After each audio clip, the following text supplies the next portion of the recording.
¿Cómo están? Bienvenidos a un episodio más de Chacha Literario. Yo soy Gina Jaramillo, estoy con Nenu Monster y nos encanta saludarles y contarles que hoy tendremos un capitulazazazo. ¿Cómo estás, Nenu Monster? Como todos, amiga, capitulazos, la verdad. Le echamos muchas ganas, oigan, de verdad. O sea, le echamos harta gana. Nos encanta el chisme, nos encanta investigar, nos encanta traerles personajes nuevos, que también a veces nosotros vamos descubriendo. Entonces, es una gran chamba la que tenemos. No nos pagan, pero lo hacemos por amor al arte. Lo hacemos por amor al arte. Yo te preguntaba ayer en nuestros mensajes, porque quiero contarles que Nenu Monster y yo hablamos por lo menos 3 veces al día. Un Seguro. mensajito de voz, un meme, la nota de un periódico, el lanzamiento de un libro, la reedición de no sé qué horas.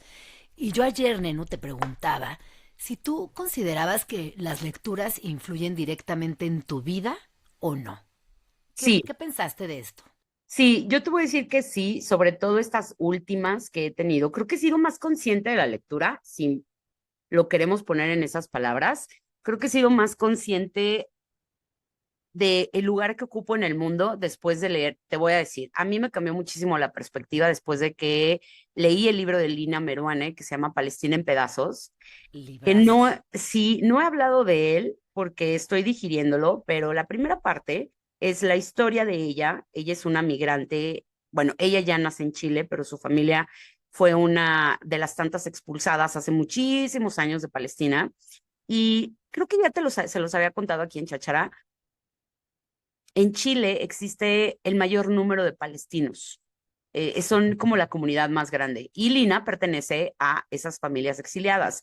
Y había un momento donde ella en Nueva York vivía y le decían, oye, ¿qué no conoces Palestina? Y como que le empezó a entrar el gusanito diciendo, pues no, no conozco Palestina. Y ahí te va contando todas las peripecias, todos los problemas, todas las trabas que tuvo que vivir ella como una heredera de Palestina para poder entrar a su propio país o a su propia raíz. Y desde ese lugar, como una extranjera exiliada, pero con raíces, está contándote cómo está viviendo Palestina ella adentro. Tiene que estar resguardada, cuidada, porque tampoco, dice, por más que yo parezca Palestina, no puedo andar libremente por la calle, tuve que contratar un guía, mis amigos me estaban echando la mano, el amigo del papá de mi papá, ya sabes, fui a visitar la casa de mi tía.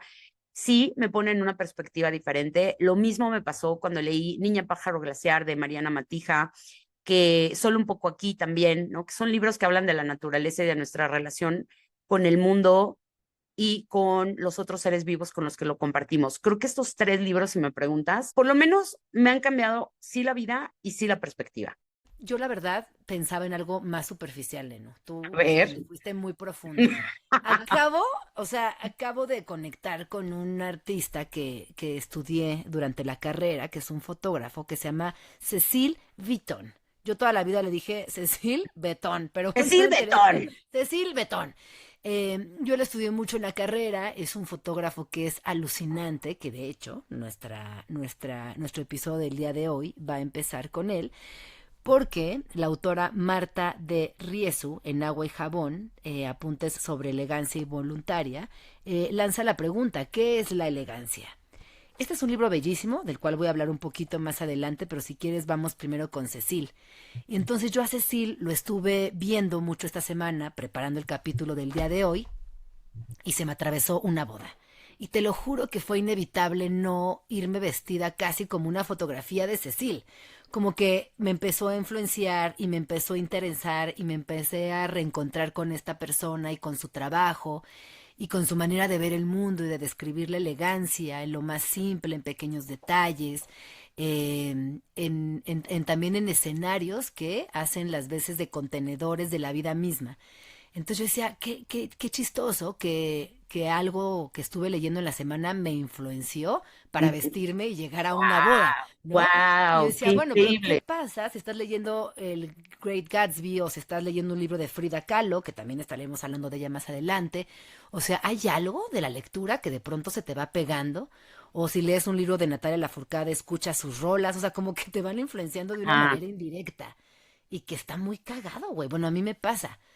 Y me di cuenta que soy altamente influenciable por mis lecturas y oye, que por eso hay que seleccionarlas muy bien. pero lo tuyo no fue tan superfluo. O sea, el que hayas estado tan clavada viendo a Cecil y que indirectamente te ha influenciado para vestirte así el sábado, es una conexión muy, muy interna, amiga. O sea, tampoco es como, ay, nada más era un vestido. No, es que fue toda la producción que hiciste, cómo lo pensaste, cómo te arreglaste. No, creo que no es superfluo. Pensando que a lo mejor te iba a retratar Cecil Batón, wow, o sea, Ay, sí, wow, imagínate. wow, no, está increíble. Y luego también pensaba como en esta disciplina del retrato, como una facultad artística importantísimo, que se ha ido perdiendo, transformando y también diversificando por lo digital. Que personajes como él hicieran toda una carrera pensando a lo mejor en Marilyn Monroe, en personajes como la reina Isabel, que fue una de las grandes fotografiadas, Greta Garbo, que fue su gran obsesión. Órale. Y esos artistas que neta iban construyendo todo en torno al retrato y a la que esto implicaba, el aura de la actriz, los ambientes íntimos, consolidando también la imagen de estas mujeres como diosas inalcanzables. Y que ahora sí creo que se ha ido perdiendo. Y si bien hay retratistas muy buenos, sobre todo en el ámbito de la moda todavía hay restos de esta gran tradición, pues la realidad es que se ha ido diversificando tanto que también se ha ido pulverizando de alguna manera este acto del fotógrafo oficial, como lo entendíamos hasta antes de la era digital. Ha sido interesante recorrer la vida de este personaje, ya se las estaré platicando.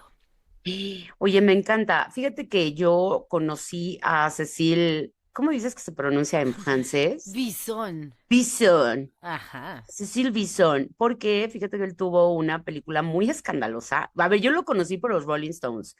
Mick Jagger, sobre todo, era muy amigo de Cecil y él le pidió, bueno, el director le pidió que dirigiera él como director de fotografía una película llamada Performance, que fue escandalosísima. O sea, literal era casi, casi una película no por, ya sabes. Ujú, ujú. Y ya sabes, la decadencia, Londres, 1960 y tantos, pues todos estaban en el ea, yepa, yepa, y pues se hizo muy fácil la grabación porque Cecil y Mick Jagger ya se conocían.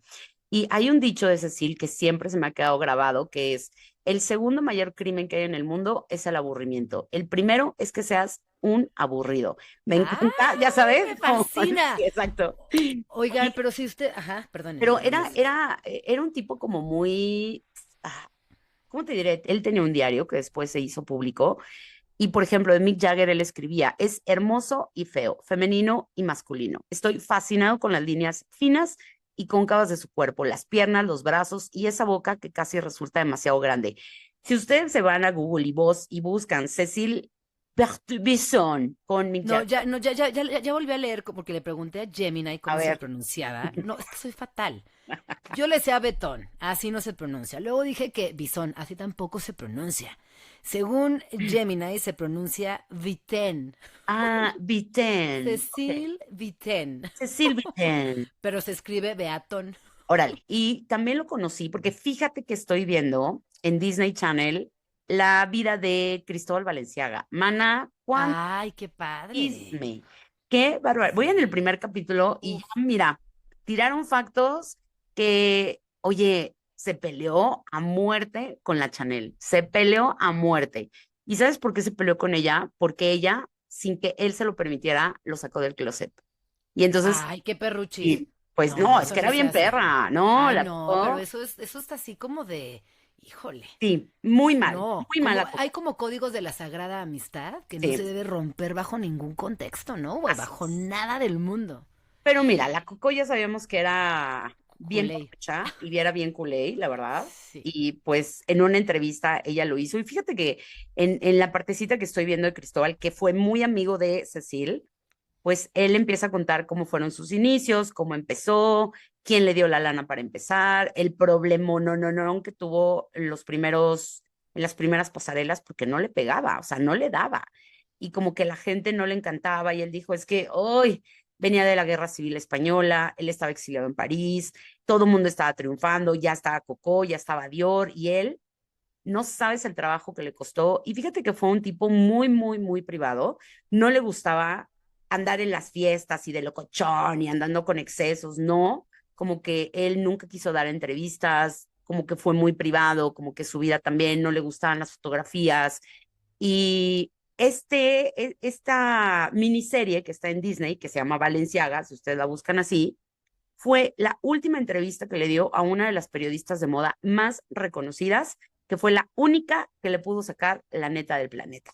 Entonces, están basándose en todo lo que ella le contó. De hecho, la primera escena, él le dice, no quiero que me grabes, no quiero que mi voz siga existiendo después de que yo me muera. Y ella le dijo, no, te prometo que voy a tirarlas, pero las necesito como periodista. Y ahí empieza, ¿no? Me voy a quedar ahí porque nada más llevo el primer capítulo. Ay, no, pero yo la voy a ver, me súper interesa, ¿eh? Ay, vamos a verla y la Y platicamos. la comentamos. Y sacamos los chismes, porque, Y ay, sacamos los mana, chismes. qué ¿Cuánto chisme? Ay, chismes. No, qué hombre, chisma. la chisma, Cuánta mija. Oye, chisma. pero gracias por traer a la conversación a Cecil Pero Bishop. sí, a Cecile Viten. Ah, Vicente, Viten. Dios mío. Pero para quienes nunca han escuchado absolutamente nada de él, les voy a dar un contexto breve y de ahí nos vamos a la imagen del día de hoy. ¿Qué te parece, Me nena encanta. hermosa? Bueno, Cecil Walter Hardy Vitten, perdón, nació en 1904 y murió en 1980. Y bueno, como ya les dijimos, fue una de las figuras más polifacéticas e influyentes de la cultura británica y yo diría que mundial del siglo XX.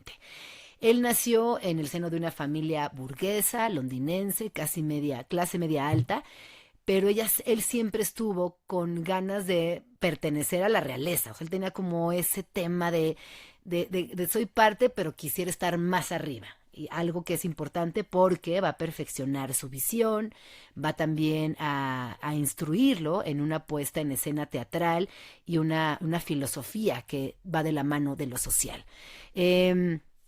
Su estilo, la verdad es que es increíble. O sea, una vez que ustedes vean 4 o 5 fotos de Cecil, a la sexta lo van a reconocer sí o sí.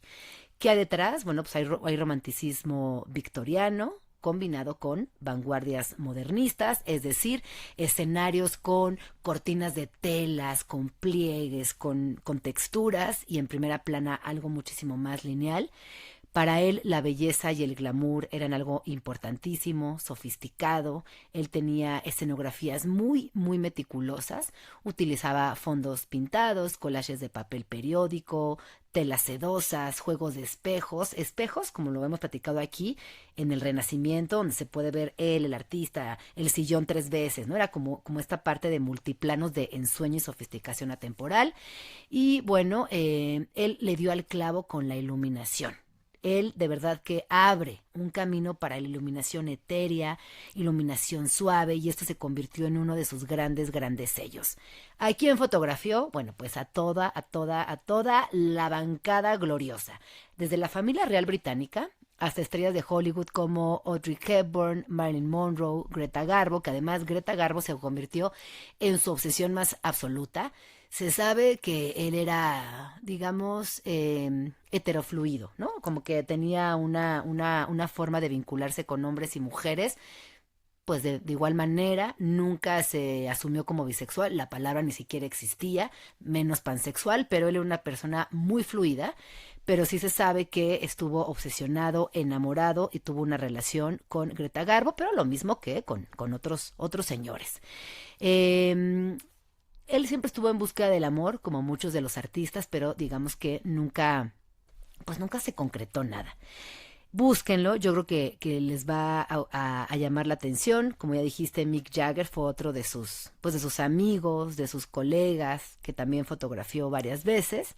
¿Qué pasó, Nenu? Dígalo, señorita. No, que, oye, era bien inflamable, ¿eh? O sea, se metió en pedos con todo el mundo porque era muy bocón. Sí, era Resulta que el chismoso. Cecil era muy bocón, era muy vengativo, era muy vengativo. Y, por ejemplo, se burlaba mucho de Elizabeth Taylor porque él decía que era muy vulgar. Decía que Salvador Dalí le apestaba la boca pompa con grano, o sea, tal Güey, cual. ¿será? Siento que sí. Sí, sí, yo creo que sí, yo creo que Digo que sí. sí. Yo creo que sí le apestaba la boca, la verdad. Yo creo que sí, la verdad es que sí. Y pues nada, fue como un señor con Greta Garbo, ahorita que estabas diciendo que tenía una obsesión. Oye, terminó muy mal esa relación porque ella nunca, nunca le quiso dar el cucu y él se enojó mucho. Entonces, oye, era muy... Oye, pero al final, fíjate que estuve Ah, leyendo de Greta Garbo, al final ella muere con el retrato que le hizo Cecil. Estaba yo creo su que mesa de noche y esa fotografía. O sea, para ella era muy ya, importante esa imagen. yo creo que sí se quisieron en algún momento, Sí, pero yo creo que hubo sí. algo que este señor hizo, que fue una pornovenganza, que le vendió fotos a Vogue con unas sesiones privadas que le había hecho a Greta Garbo, lo cual pues también no se hace. Les digo, esto, no hombre, les traemos los chismes la Oye, próxima, están pero buenos. ¿qué onda la banda, no? O sea, ¿Qué porque onda con también la banda? qué tan traidora.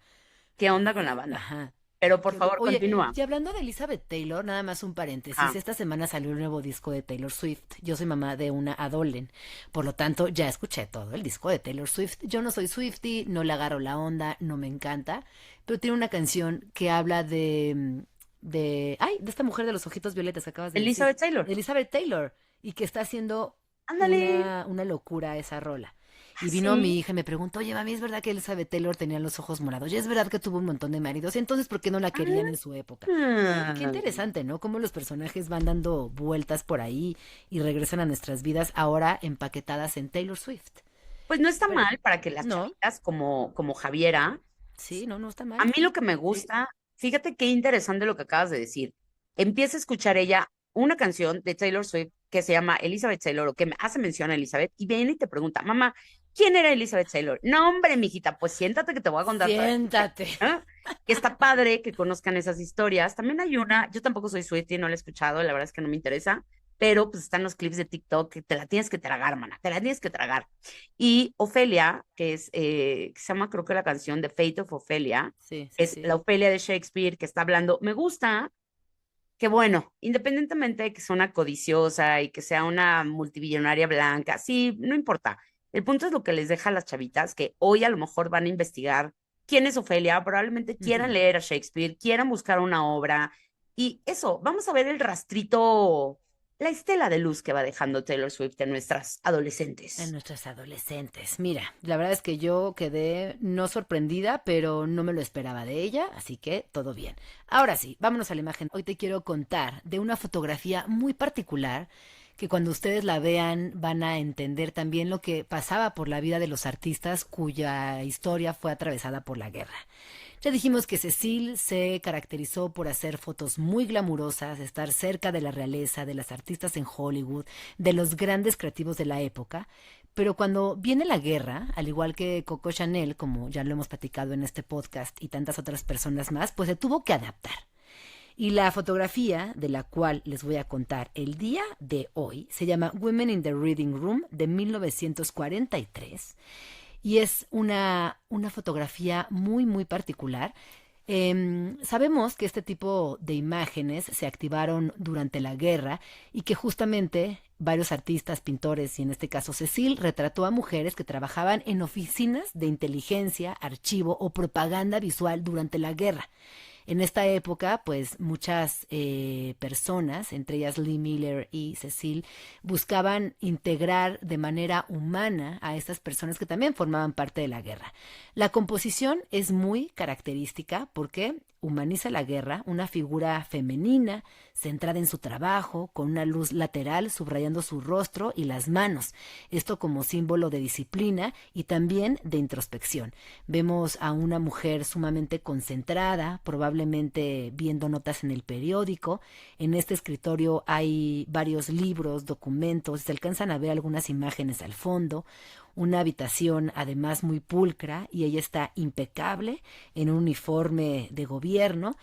Y a mí lo que me fascina de esta fotografía, Nenu, es que comparándolas con las fotografías previas, donde vimos como mucho glamour, como mucha improvisación, como mucha postura de lo bello, aquí vemos algo que tiene que ver con lo documental, que tiene que ver con un estilo muchísimo más afilado y que también sugiere que pertenece a un contexto bélico, lo cual pues lo ubica en otro lugar, casi como una memoria histórica. No sé a ti qué te parece esto, a mí me encanta como poder ver estos contrastes.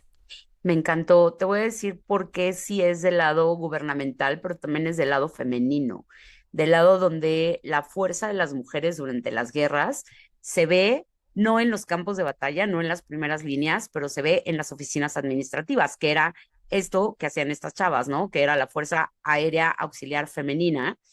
Oye, tuvieron un montón, había muchísimas mujeres voluntarias, eran más de 180,000 mujeres entre los 18 y los 40 años, que cuando viene la Segunda Guerra Mundial, había pues ya sabemos, ¿no? La mayor fuerza laboral, pues eran los hombres, pero como Ujú, ellos se tenían que ir al frente, pues entonces ellas empiezan a ocupar este tipo de cargos administrativos, desde ser choferes, desde contestar el teléfono, desde cocinar, pero ellas también tuvieron que aprender otros skills, o sea, ujú. ya estando allá adentro, le dijeron, no, mana, pues es que tenemos que arreglar el avión, ¿no? Sí, sí, Y sí. pues ni modo, tenían que empezar a aprender a arreglar el avión.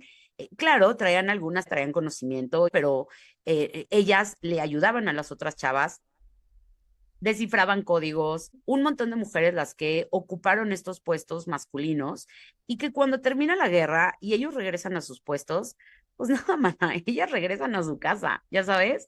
Eso es como también Claro. lo increíble de estas labores, que al final Ujú. a lo mejor tú descifraste el código, cargaste el paracaídas, descifraste documentos importantes y pues ya terminó la guerra, te dan Claro. las gracias y te vas a tu casa a cuidar a tus hijos. Qué Cuando es, fuerte. oigan, ocúpenme, ¿no? Sí. Ya vieron todo lo que hice y esta foto me parece muy bonita y eso era la fuerza de las mujeres en la Segunda Guerra Mundial. A mí te voy a decir que me encanta, Nenú, de esta imagen, que hay algo muy contrastante con el resto de todas las fotografías que van a ver ustedes de la guerra, y es que Cecil no abandonó el drama. Si bien está en un contexto político muchísimo más formal, seguramente por encargo, aún ahí se ven los rastros de su genio, este sello y este drama que constituye toda su obra. Y bien, a pesar de humanizar la resistencia y esta imagen tan real, como tú dices, que representa a miles de mujeres que durante la guerra salieron a darlo todo, tiene este dramatismo artístico que define mucho, mucho la obra de Cecil. Se las vamos a compartir para que la vean, la analicen y nos cuenten qué les pareció conocer a Sir Cecil Vitón, como le Muchas digamos. gracias. Bison, betón, como quieren llamar. Viten. Oye, muchas gracias por traer a Cecilia a la conversación. Qué bonita foto. Y pues nada, son mujeres en diferentes contextos, que también esa es la idea de estar proponiendo estas ideas visuales. Mujeres reales, mujeres imaginarias, pero siempre vamos a encontrar mujeres leyendo en diferentes contextos, diferentes circunstancias, o probablemente la que retrató sea una mujer, aunque haya un hombre atrás, ¿no? Y está Oye, padrísimo. Neno, y gracias también a ti, porque sí nos costó, dar con una Ay, imagen de Cecil con una mujer leyendo, porque ya estábamos en la obsesión de nuestro personaje y nos dimos cuenta que había muy pocas mujeres leyendo en su obra, lo porque cual también fue raro. todos Ajá. eran de la realeza, ¿no? Él retrataba a todas estas artistas y gente, Actrices, gente exacto, famosa, pero como si esa gente modelos, no leyera, esa gente también lee. ya sé. Quién sabe, algunos. Pero oye, gracias por traerlo a la conversación. Ceci nos va a dar por hablar un montón de Esto nos cosas. llevó, no saben todo lo que hemos descubierto gracias Sí, a este personaje. así es. Muchas gracias, maestra. Oye, pues, ¿qué te parece si pasamos a los otros temas que traemos? Sí traemos libros, pero oigan, traemos muchos chismes también. Ay, Fíjate que cuánta chisma. tú le vas a entrar. Yo te voy a complementar la información del lado chismoso, pero creo que aquí tú debes de tener toda la información que queremos escuchar, porque hay un escandalón. La verdad es que hay un escandalito, micro escándalo, micro drama, vamos a ponerlo, porque acaban de abrir un nuevo museo en la Ciudad de México dedicado única y exclusivamente a la vida de Frida Kahlo, que va a ser el Museo Rojo.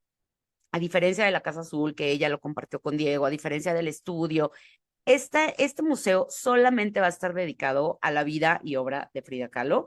No he ido a verlo, no sé si en algún momento iremos. Yo creo que deberíamos de ir hasta en excursión, la neta, con las chachares de aquí. Deberíamos de planear un dominguito de ir al museo.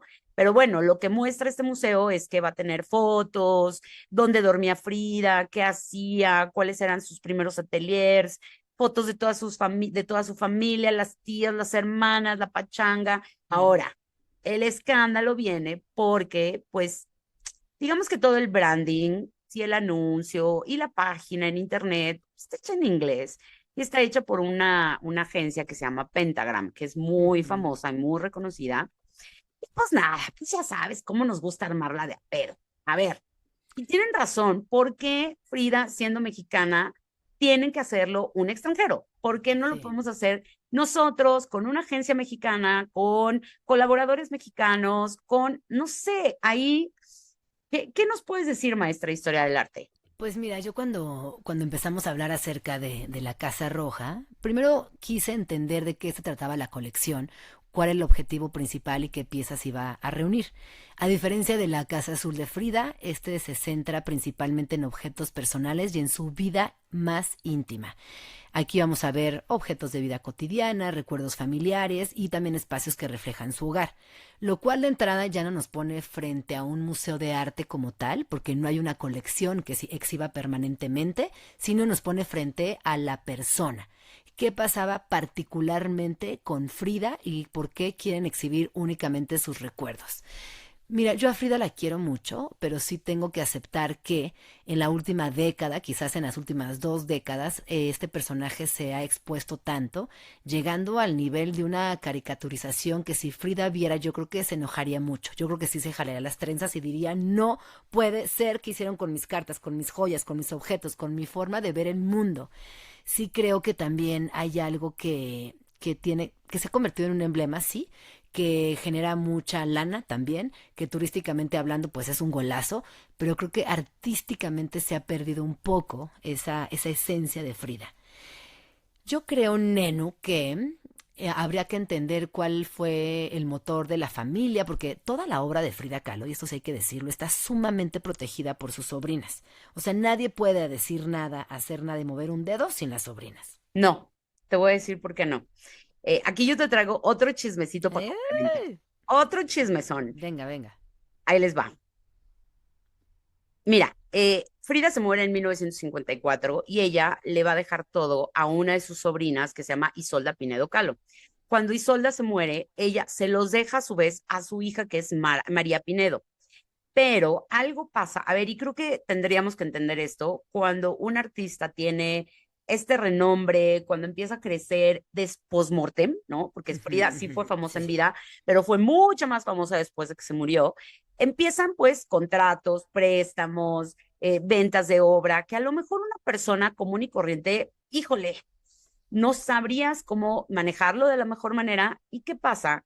Que bueno, la familia de María Pinedo, incluidos pues algunos parientes, contratan a una empresa o a unos socios, digamos, que son internacionales, que son los Frida Kahlo Corporation, así se llama. Esto empieza en el 2005.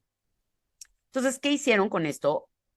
Seguramente le pasaron todo, ya sabes, ay, tuve lo administrativo, los poderes legales, los abogados, las ventas, y, más, y me vas reportando.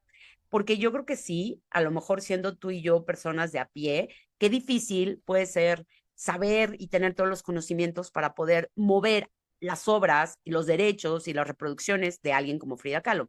Entonces ellas confiaron muchísimo en esta corporación formada en Estados Unidos que se llama Frida Kahlo Corporation, porque la finalidad que era comercializarla. El problema es que siento que se les fue de las manos, mana. La Ujú, verdad es que la ujú. comercializaron de más. Y ahí es donde entran todos los problemas de la familia con Frida Kahlo Corporation, porque al final la familia le da los derechos.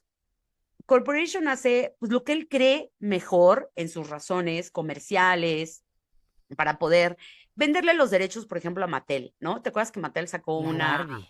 la Barbie? Y Sí, ahí, claro, cómo bueno, la olvidarla. familia se puso de los pelos, que esto era indigno, que era súper insensible. Entonces, digamos que todo lo que hizo o está haciendo Frida Kahlo Corporation, pues va un poquito en contra de pues, el sentimiento de Frida, de lo que ella Ujú, representaba en vida, ¿no? Que era una militante, era una activista, que era anticapitalista, era antisistema, y de pronto, pues sí, la ves en Mattel y la ves en la India, qué sé yo, en en el... las interactivas, en las expos Sí. interactivas. Y entonces ahí la familia empieza a tener muchos roces con Frida Kahlo Corporation porque le empiezan a decir, oye, mano, es que no quedamos en esto. Oye, es que tú quedaste de que todo lo que ibas a sacar primero tenía que pasar por nuestra aprobación, pero de pronto también Corporation dijo, oye, es que tú me estás dando cancha libre. Entonces, espérame tantito. Si para mí y para ti, yo estoy viendo lo que sea mejor para ti, para la obra. Si yo creo que está bueno que la comercialicemos así y así, así, pues tú también chitón. Perdón. Y la familia, ahí empezaron los pleitos, Sí. mana. Se están agarrando de las greñas desde el 2005, porque por un lado, la cesión de derechos que les dieron y luego por el otro, se han metido demandas. Yo te demando, tú me demandas, contrademanda. La familia, cada vez que ellos ven algo que no aprobaron, les manda un cease and desist, que es como mira, por Un las tate buenas, quieto. Un tate exacto, por quieto. las buenas, Sí. estate quieto y quítamelo. pero como de pronto Corporation también tiene muchas cosas legales con abogados, ventas, pues le dijo no. Y no manches, Gina, se están metiendo unos pleitazos. O sea, creo que Frida Kahlo, más que otra cosa, ha sido un dolor de cabeza para todos los que se quedaron con su marca. Entonces, también es algo que al día de hoy, pues también están diciendo que ya habría que reconsiderar Sí. algunos contratos que se hicieron muchos años antes, porque parece que hoy también hay muchos familiares que siguen vivos reconsiderando qué va a pasar con las obras de su papá. A lo mejor ya no quieren que se exponga tanto, no quieren que se comercialice tanto.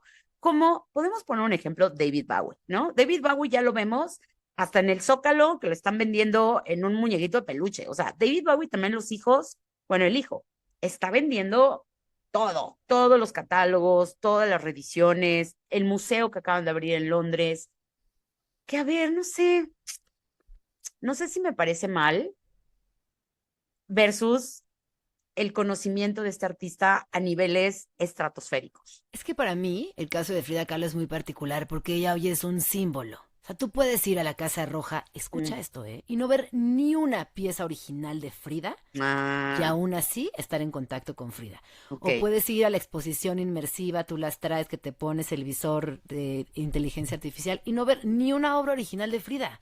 Y Mm, es lo mismo, Frida Kahlo, al igual que David Bowie, son elementos culturales, son íconos íconos posmodernos y eso también está muy interesante. sí. Fíjate que respecto a las obras de Frida, yo te voy a contar que en México las obras de Frida Kahlo fueron declaradas monumento artístico por decreto oficial el 18 de julio de 1984. ¿Qué Mm. implica esto? Bueno, pues que su obra está protegida como patrimonio artístico nacional y este decreto dice explícitamente que la exportación de las obras de Frida Kahlo queda prohibida, ¿A poco? salvo casos muy excepcionales. Lo mismo pasa con David Alfaro Siqueiros y Diego Rivera. En teoría, no pueden salir del país. Ahora Ah, bien, mucha de la obra de Frida Kahlo está fuera del país porque ella vivió en Estados Unidos, colocó obra por allá, se vendió en el mercado informal, pero la realidad es que esto no debería pasar. Yo creo que también mucho del boom de Frida Kahlo tiene que ver con dos personajes puntuales que están en Estados Unidos. Uno es Madonna y su gran colección de cuadros de Frida Kahlo, y la otra es Salma Hayek y la recuperación, hay que decirlo, bastante digna del claro. personaje de Frida Kahlo. Yo creo que cuando estas dos mujeres superpoderosas, millonarias y con un poder de convocatoria se fijaron en Frida Kahlo y la dotaron de esta, como de este rayo de mujer todopoderosa, The Ray sus of Light ventas, de Madonna. exacto, Ray of Light. exacto, ahí, ¿no? Como que despegó a un lugar insospechado. A mí me gustan en lo que veo en Frida Kahlo, lo que representa, en lo que se ha convertido, pero también reconozco que a veces digo, no, espérense, no podemos banalizarla ni caricaturizarla de esa manera porque entonces se pierde la esencia. No sé, es No difícil también de sé. controlar. Van a seguir habiendo t-shirts, muñequitos de peluche, de crochet, o sea, eso ya es una realidad. Pero bueno, tú traías también la información de que viene un auction en Sotheby's, Oye, donde va a haber una pieza de Frida. es que por más que no queremos hablar de Frida, yo sé que a algunas personas les puede caer gorda y que dicen, ah, ya, ya, ya, justo por toda esta movilización visual que hemos visto todo el tiempo. ¿Y qué va a pasar? Frida es la joya de la corona de esta colección titulada Exquisite Corpus, que es los tesoros surrealistas de un coleccionista privado. Ella está liderándolo. Va a tener a la venta un cuadro que se llama La Cama, que a ver, este momento en donde Frida está haciendo este cuadro es cuando ella se recasa con Diego Rivera, porque acuérdense que él había tenido un amorío con la hermana de Frida. Después les traemos ese chisme, pero ella ahí se vuelve a casar y es cuando hace esta pintura y poquito tiempo después, ese año para ella fue muy controversial porque le mataron a Trotsky y luego hay un portarretrato, un autorretrato que está vestida de traje, se corta el pelo y se le ve el pelo que está como en las piernas, ¿no? Como simulando una masculinidad, como queriéndole decir al mundo, si no soy hombre, si no me veo como hombre, no me vas a tomar en serio. Y también pinta esta, ¿no? Que se llama La Cama, que esperan que esto se venda hasta 60 millones de dólares. ¿Qué quiere decir esto? Wow. Que va a ser la primera mujer No, la primera mujer en el mundo artista que va a romper este récord. Ya lo había roto con otro cuadro de Diego y yo, que se vendió como en 30 y tantos millones de dólares, y fue la artista latinoamericana que más ha vendido o sea, que Más caro. más dinero ha Ujú. recaudado de un cuadro, pero si llegan a vender va a convertir en la primera mujer en tener un cuadro de ese valor. Más ese cuadro es bellísimo, ¿eh? Yo creo que después de Cuéntanos. Frida Kahlo es de mis cuadros favoritos. Pero fíjate que yo ya con estas tablas y con mis 40 y tantos años pienso, digo, Frida era una niñita cuando se enamoró de Diego Rivera, quien le llevaba muchos años. Y yo durante mucho tiempo criminalicé, ¿no? Como este vínculo y después me di cuenta que en realidad pues ella era muy joven para darse cuenta de lo que le estaba pasando. Este cuadro en particular también pone en evidencia todo el sufrimiento que ella pasó en la cama, como nuestro universo personal, nuestros buenos días, nuestros malos días, nuestros días enfermos, nuestros días con hueva, con cruda, con amor, con todo, ¿no? Y sucede ahí en esa cama. Ahora, también pensando en Frida Kahlo, no creo que hablar de ella te caiga bien o ya te tenga harta. Es un buen pretexto para pensar en María Izquierdo, en Remedios Varo, en Leonora Carrington, en Tina Modotti, en Nahui Olin, en todas estas mujeres, Aurora Reyes, Olga Costa, que fueron sus contemporáneas y que desafortunadamente no fueron ni novias, ni amigas, ni cercanas a ningún hombre famoso y que quedaron un poco pulverizadas en la historia del arte mexicano. Entonces, si ya están cansadas de escuchar a Frida Kahlo, busquen a otras contemporáneas de Frida Bueno, ¿por y qué no lo descubran hacemos otras nosotros? pinturas. Me Lo hacemos late. nosotros, Sí, sí. ¿no? Vamos a Sí, tener porque una serie que se llame No More Frida. no more No Frida. More Frida, Now María Izquierdo. Now, no sé, Leonor Fini. Tina Modotti, que a ti te encanta Ándale, la Tina Modotti. ¿No? ándale, Como ándale. pensar, hay un montón de otras Claro. cosas muy chidas que sucedieron al mismo tiempo. Y yo sí lo reconozco, yo sí quiero mucho a Frida Kahlo, a pesar de todo, a Ah, pesar yo de las también. controversias, el mercado exagerado del arte, las caricaturizaciones constantes que se le han hecho, los objetos en los que tristemente ha terminado, yo la quiero y la respeto mucho. Yo Sí, también sí, la sí. quiero y la respeto. Sí, que sí. Y pues a mí sí me gustan sus pinturas. ¿Qué te digo? A mí sí me gustan. O sea, no todas, no la mayoría, más bien, la mayoría me gustan y siempre tienen un significado. La verdad es que también Frida no pintaba por pintar. Estoy contigo, 100%. Y Pues sobre ya, todo, a mí lo que más me gusta son los autorretratos. O sea, sí, sí creo que ahí sí, podemos sí, sí, encontrar sí.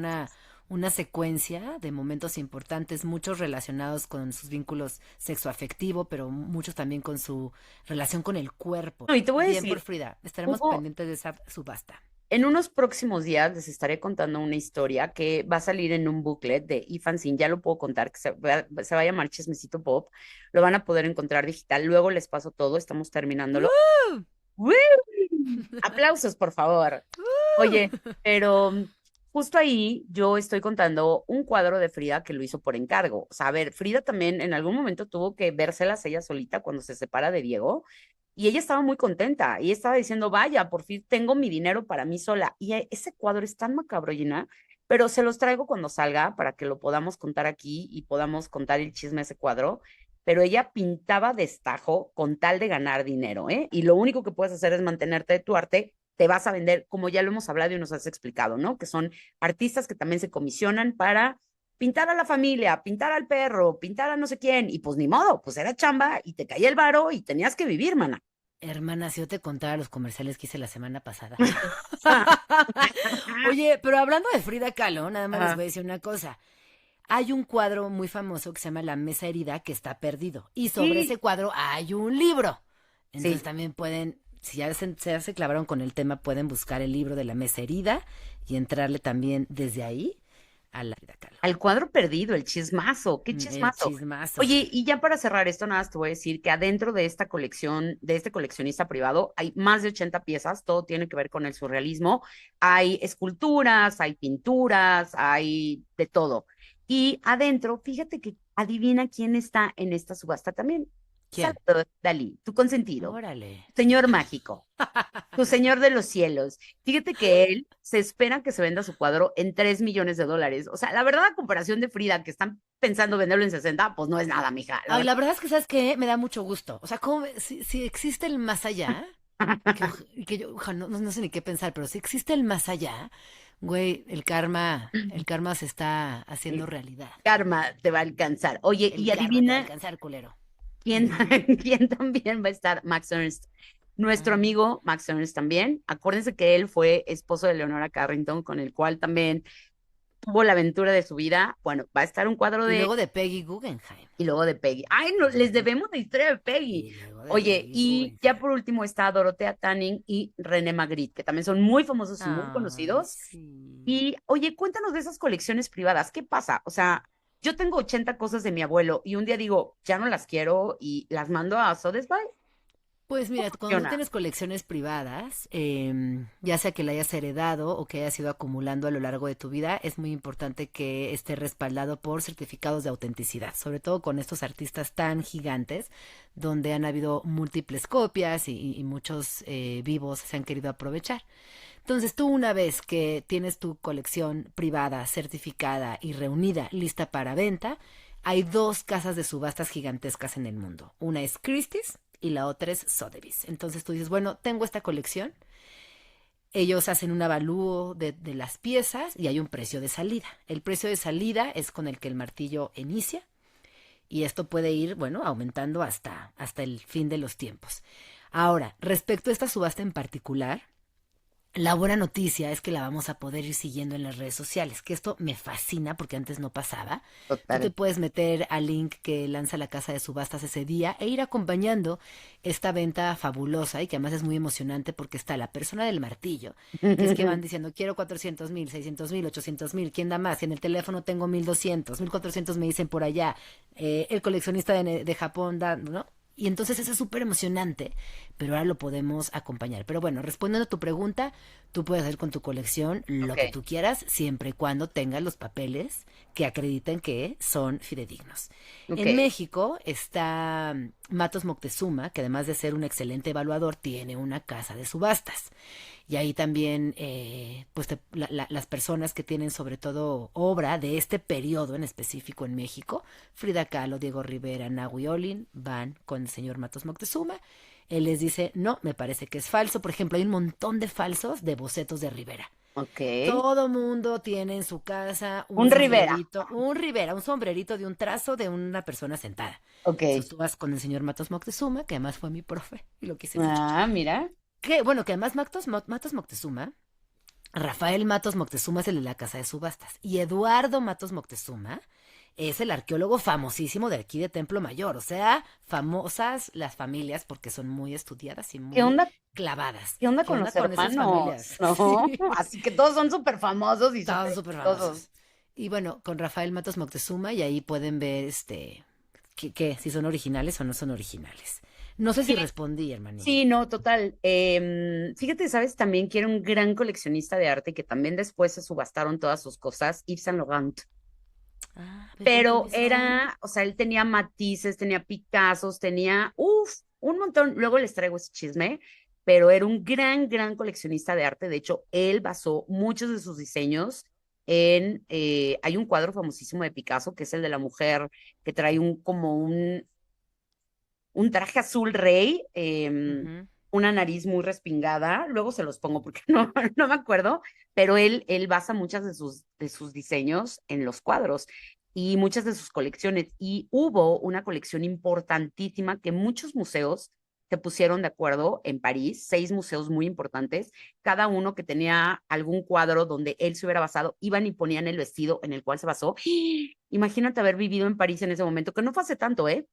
Y haberte podido recorrer esos 6 museos que trabajaron de la mano por primera vez para hacer esta gran colección de Yves Saint Laurent, que Yves Saint Laurent, mira, yo estoy diciendo Yves Saint Laurent muy en francés, pero estoy diciendo Sotheby's, y es Sotheby's, o sea, Sotheby's, mío, Sotheby's, Sotheby's, Sotheby's.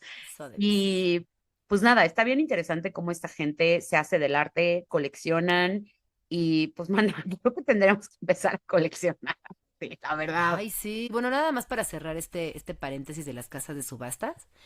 En México, otra muy importante es López Morton. Entonces Ajá, ahí están estas dos. Y López órale. Morton es muy famoso por sus subastas de antigüedades. Que si a ustedes les gustan los muebles antiguos, las alhajas, las joyas, los objetos en general, relojes y demás, busquen en López Morton online porque van a encontrar de verdad maravillas, maravillas, maravillas. Oye, ya nada más mi última duda. ¿Tú como público general puedes llegar a Christie's y decir, ay, quiero entrar? Y puedes entrar. Pues no es tan fácil, o sea, sí tienes que Ah, hacer un previo registro. Además, ah. bueno, pues el mundo de los coleccionistas es tan pequeño, Nenu. Yo, por ejemplo, tengo una amiga, Dani, no revelaré su apellido, pero bueno, la Dani trabaja mucho, mucho, mucho, mucho con coleccionistas privados chonchos. Ujú, ujú. Entonces, Dani es la que asiste a las subastas, no asisten los multimillonarios, tú los traes. Obvio, Ella sí. va en nombre de sus clientes. Y de repente le mandan una foto de, oye, me acabo de comprar esta casa espectacular en no sé qué isla, no sé dónde, y se me antoja un tipo de pieza como así. Me la Mm, imagino así. Y ujú. entonces ella tiene un trabajo precioso y se da la tarea de contactar a galerías en el mundo, ver qué artistas vienen, bueno, vienen al caso o están cercano a lo que su cliente Pero imagina y yo no entonces puedo los entrar. cuadros. O sea, yo no puedo entrar a No, Sotheby's. no, pues por seguridad es muy Mm, difícil. Puedes ir a ver, lo que sí puedes ir a ver, por ejemplo, es lo que Sotheby's está lo que afuera, hacen, ¿no? lo que está afuera. Ellos ponen las Ah, piezas que se van a llevar a subasta ok. y tú puedes ir a ver lo que hay. Pero ya paleta en mano, pues no, no, No, no, no no es tan paleta, pero seguido. nada más estar ahí sentada de chismosa. Pero para eso tenemos internet, a lo Para eso mejor, tenemos ¿no? internet y puedes Ya ir a lo ver la podemos. previa. Puedes ir a ver la previa, eso Ah, sí. Mm. pues a ver qué se nos pega. Yo creo A que ver, ¿qué se nos pega? ya deberíamos de empezar a coleccionar arte, pero, o sea, creo que el arte para mí, lo más artístico y casa de subastas que puedo tener es el Monte de Piedad, mija. O sea, creo que es lo más que podemos. Que no está mal, güey. A mí me Oye, no, ¿eh? fascina. O sea, me encanta ir al Monte de Piedad, al del centro, Oye, específicamente. hay unas Puedo pasar joyas, horas, Nenu Monster, pero horas. horas, y no lo descartemos, amigas. Luego igual y ahí alguien va y vende su Diego Rivera y pues ahí a lo mejor ahí lo tienen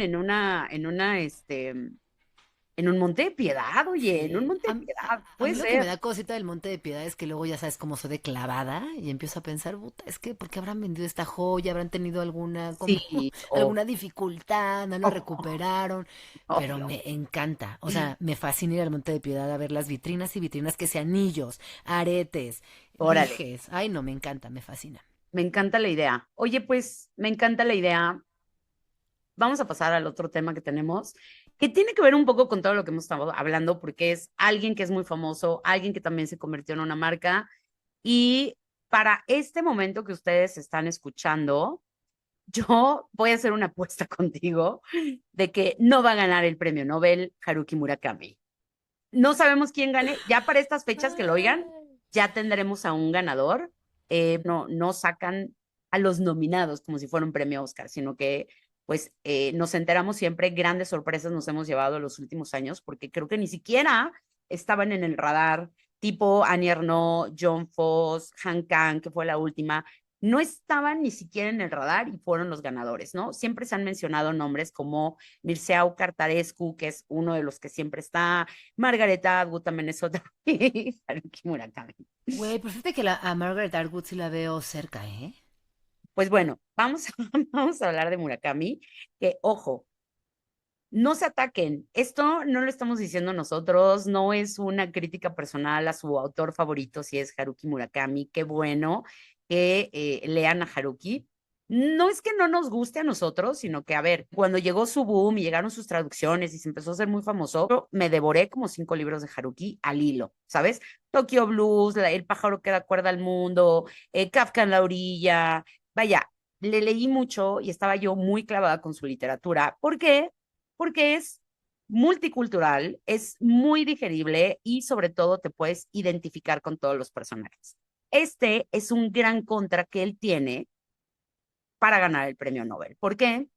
El premio Nobel siempre ha buscado como que los autores a los que vaya a premiar tengan que ver y sean súper nacionalistas, hayan causado un impacto cultural, social con sus propias raíces, ya sea en ficción, ya sea escribiendo ensayos, ya sea escribiendo poesía, no ficción. Pero lo que sucede con Mr. Murakami, pues es que él no es, su literatura no es 100% japonesa, no se atañe a sus raíces, Y aunque adentro de los libros estemos viendo que menciona platillos y que, claro, las historias se desarrollan en Japón, en alguna parte, sí, sí, sí, pero eso no tiene nada que ver con que hable de, por ejemplo, todo lo bélico que ha sido Japón, ¿no? ¿Qué ha pasado con su población antes y después de las guerras? La militancia de Japón, los jóvenes de Japón. Nunca toca ese tema, más bien sus personajes siempre son como melancolicones, siempre andan sufriendo por amor.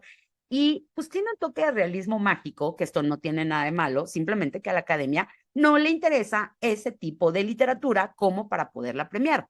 El punto es que no porque tengas, no sé, una superproducción y seas un super autor de ventas, quiere decir que te merezcas un premio. Lo cierto es que también Murakami sí ha ganado premios, pero no se ha ganado los premios importantes, ¿no? A Ah, mira, esto está Ugatawa, interesante. Ajá. Ugatawa es uno de los premios más importantes que tiene Japón, si no es que es el más importante y él nunca se lo ha ganado. Entonces, también puedes ir viendo la carrera, o sea, a ver, también esto no es como de, ay, qué sorpresa que no se lo gane. Pues no, si no se ha ganado los premios importantes de literatura a nivel mundial, ni tampoco en su propio país, pues, a ver, tampoco hay que ser muy adivinos para saber que pues, si no tiene el Akugatawa, por ejemplo, pues no va a tener el premio Nobel, ¿no? Porque su literatura no da para tener un premio de ese tamaño. ¿Y qué ha pasado con él? Lo mismo que pasó con Frida Kahlo, lo mismo que pasó con Hello Kitty, lo mismo que pasó con Pokémon. ¿Qué pasó? Que se exportaron. Fueron un producto muy digerible para el occidente, para Latinoamérica, para Europa, para Estados Unidos. Entonces, ¿qué pasó? Que él se hizo el Honda Civic, se hizo el Mazda, se hizo el Tsuru, ¿no? Que era para todo el mundo. Y eso no tiene nada de malo, ojo, tampoco, ¿eh? A ver, yo ya quisiera, ¿no? Ya todos quisiéramos tener la carrera prolífica que tiene Mr. Murakami, escribiendo, aunque sea entre comillas, de cosas sencillas, pero mezclando realismo mágico, pero teniendo a un sapo que habla, pero luego tienes a un gato que también se mete en la trama, pero luego tienes pasajes secretos, tienes universos paralelos, vaya, son muchas cosas las que mezcla Murakami y sobre todo, pues que es, no tiene tantas raíces japonesas, empezando porque, a ver, Haruki es un escritor muy musical y si ustedes se dan cuenta, adentro de todos sus libros, pues vienen los Rolling Stones, vienen los Beatles, viene Bruce Springsteen, que no hay nada más pinche blanco americano que Bruce Sí. Springsteen, ¿no? No, y como que de él, uno de los comentarios más comunes respecto a su obra es eso, ¿no? Que Murakami Sí, escribe en japonés, pero piensa en inglés. O sea, esto se ha claro, dicho durante mucho tiempo en un montón de lugares. sí, Y no sé si también traes esto, Nenu, pero también en recientes lecturas de mujeres feministas jóvenes ha tenido sí, muy mala recepción. ¿Qué sabes de esto, Nenu? sí. Porque las mujeres que él pone, por lo general, siempre están al servicio del personaje masculino. Entonces, bueno, a partir de todo eso, pues no, les digo, esas cosas, la academia no las toma en cuenta. A la academia no le importa que te tengas que ir a presentar a lugares y lleves guardaespaldas, que cada vez que venga un libro tuyo, puta, revientes los top charts y que cada vez que haya un tirajo tuyo sea 25,000 para cada librería. No le importa. A él, a la academia, lo que le importa es la sustancia, que tus raíces estén ahí, que tu cultura esté ahí. Y pues como bien lo dijiste, Murakami es un personaje americanizado. Pero a ver, él así empezó escribiendo, él siempre pensó convertirse en un bestseller internacional y tampoco lo podemos culpar por eso, tampoco podemos decir que ya gracias a que eso lo pensó y que desde que empezó a escribir ponía al Denis. O sea, imagínate poner al Denis, Sí, ¿no? Ya, ya. ya, Sí, sí, ya. sí, una exageración. O sea, ya, es too much. Y sus personajes, este libro se llamaba After Dark, que yo lo leí, se van al Denis y están comiendo chicken tenders. No, Gina. O sea, No. Ay, ¿sabes? no, Murakami, ¿por? Exacto. Pero él así lo pensó, su Sí, carrera, así la planeó. Y a ver, a él se lo han preguntado muchas veces y él dice, güey, o sea, me chupa tres sí. kilos de tomate ganarme el premio Nobel. Estoy muy feliz contando mis billetes, ¿sabes? Entonces, pues está bien, a él no le importa ganarse el premio Nobel y no debería de importarnos a nosotros que el pobre tipo cada año se convierte en un meme, porque es cada vez que llega el Nobel es el día del marcado en el calendario para burlarnos de Haruki Murakami. A él no le Ah, importa, a claro. él no le importa. Y quien ha corrido estos rumores, pues hemos sido los lectores alrededor del mundo. En realidad, nadie, ningún académico chingón le apuesta a Murakami, porque te digo, no es que tenga nada en contra de su literatura, simplemente no es candidato para un premio de esa envergadura. Es la primera vez que digo esa palabra. Esa palabra. Pero sí, te digo, él como Hello Kitty, como Pokémon, como Frida Kahlo, como David Bowie, pues son productos hechos para el consumo popular, para el consumo multicultural y global. Y Oye, sí. Oye, Nenu, yo ahorita que te platicaba, te escuchaba contándonos toda esta historia, no dejaba de pensar en este libro que tú y yo leímos que se llama Yellowface. ándale, ¿No? Que parece que se inspiró en la vida de Murakami, vida, obra y ubicación en el ecosistema literario. totalmente. Y mira, lo que pasa Cabrón. es que ¿Eh? Murakami, al final, como todos estos de los que hemos hablado, pues es un objeto de consumo. O sea, es alguien que saben que viene el libro nuevo y va a reventar las librerías y va a ser un sold out. Pero, a ver, todo esto trae una maquinaria atrás. Si gana el premio Nobel, no se lo darían para reivindicar la literatura japonesa. No es que gracias a él se vaya a abrir la puerta para todos los otros autores japoneses. No, en realidad, si se gana el premio Nobel, le estarían dando el premio a la máquina editorial, porque eso fue, o sea, Murakami es un producto editorial, un producto de marketing muy bien hecho, que atrás de él están trabajando editores, diseñadores, gente de RP que lo están haciendo y que lo hicieron desde hace muchos años el fenómeno mundial que es Murakami. A ojo, otra vez, no tiene nada de malo, solamente que para la academia es completamente descartable, ¿no? Ahora, ¿qué pasó con este ascenso de Murakami? Su internalización fue 100% planeada. O sea, esto no fue casualidad, no fue que llegara a las manos y que fueron boca a boca, no, esto fue completamente planeado, fue estudiado, fue estructurado y el aparato editorial lo hizo ser el Pokémon de la literatura, ¿no? El Labubu para los chavos, hagan de cuenta, ¿no? Wow. Porque todos ellos, a falta de tener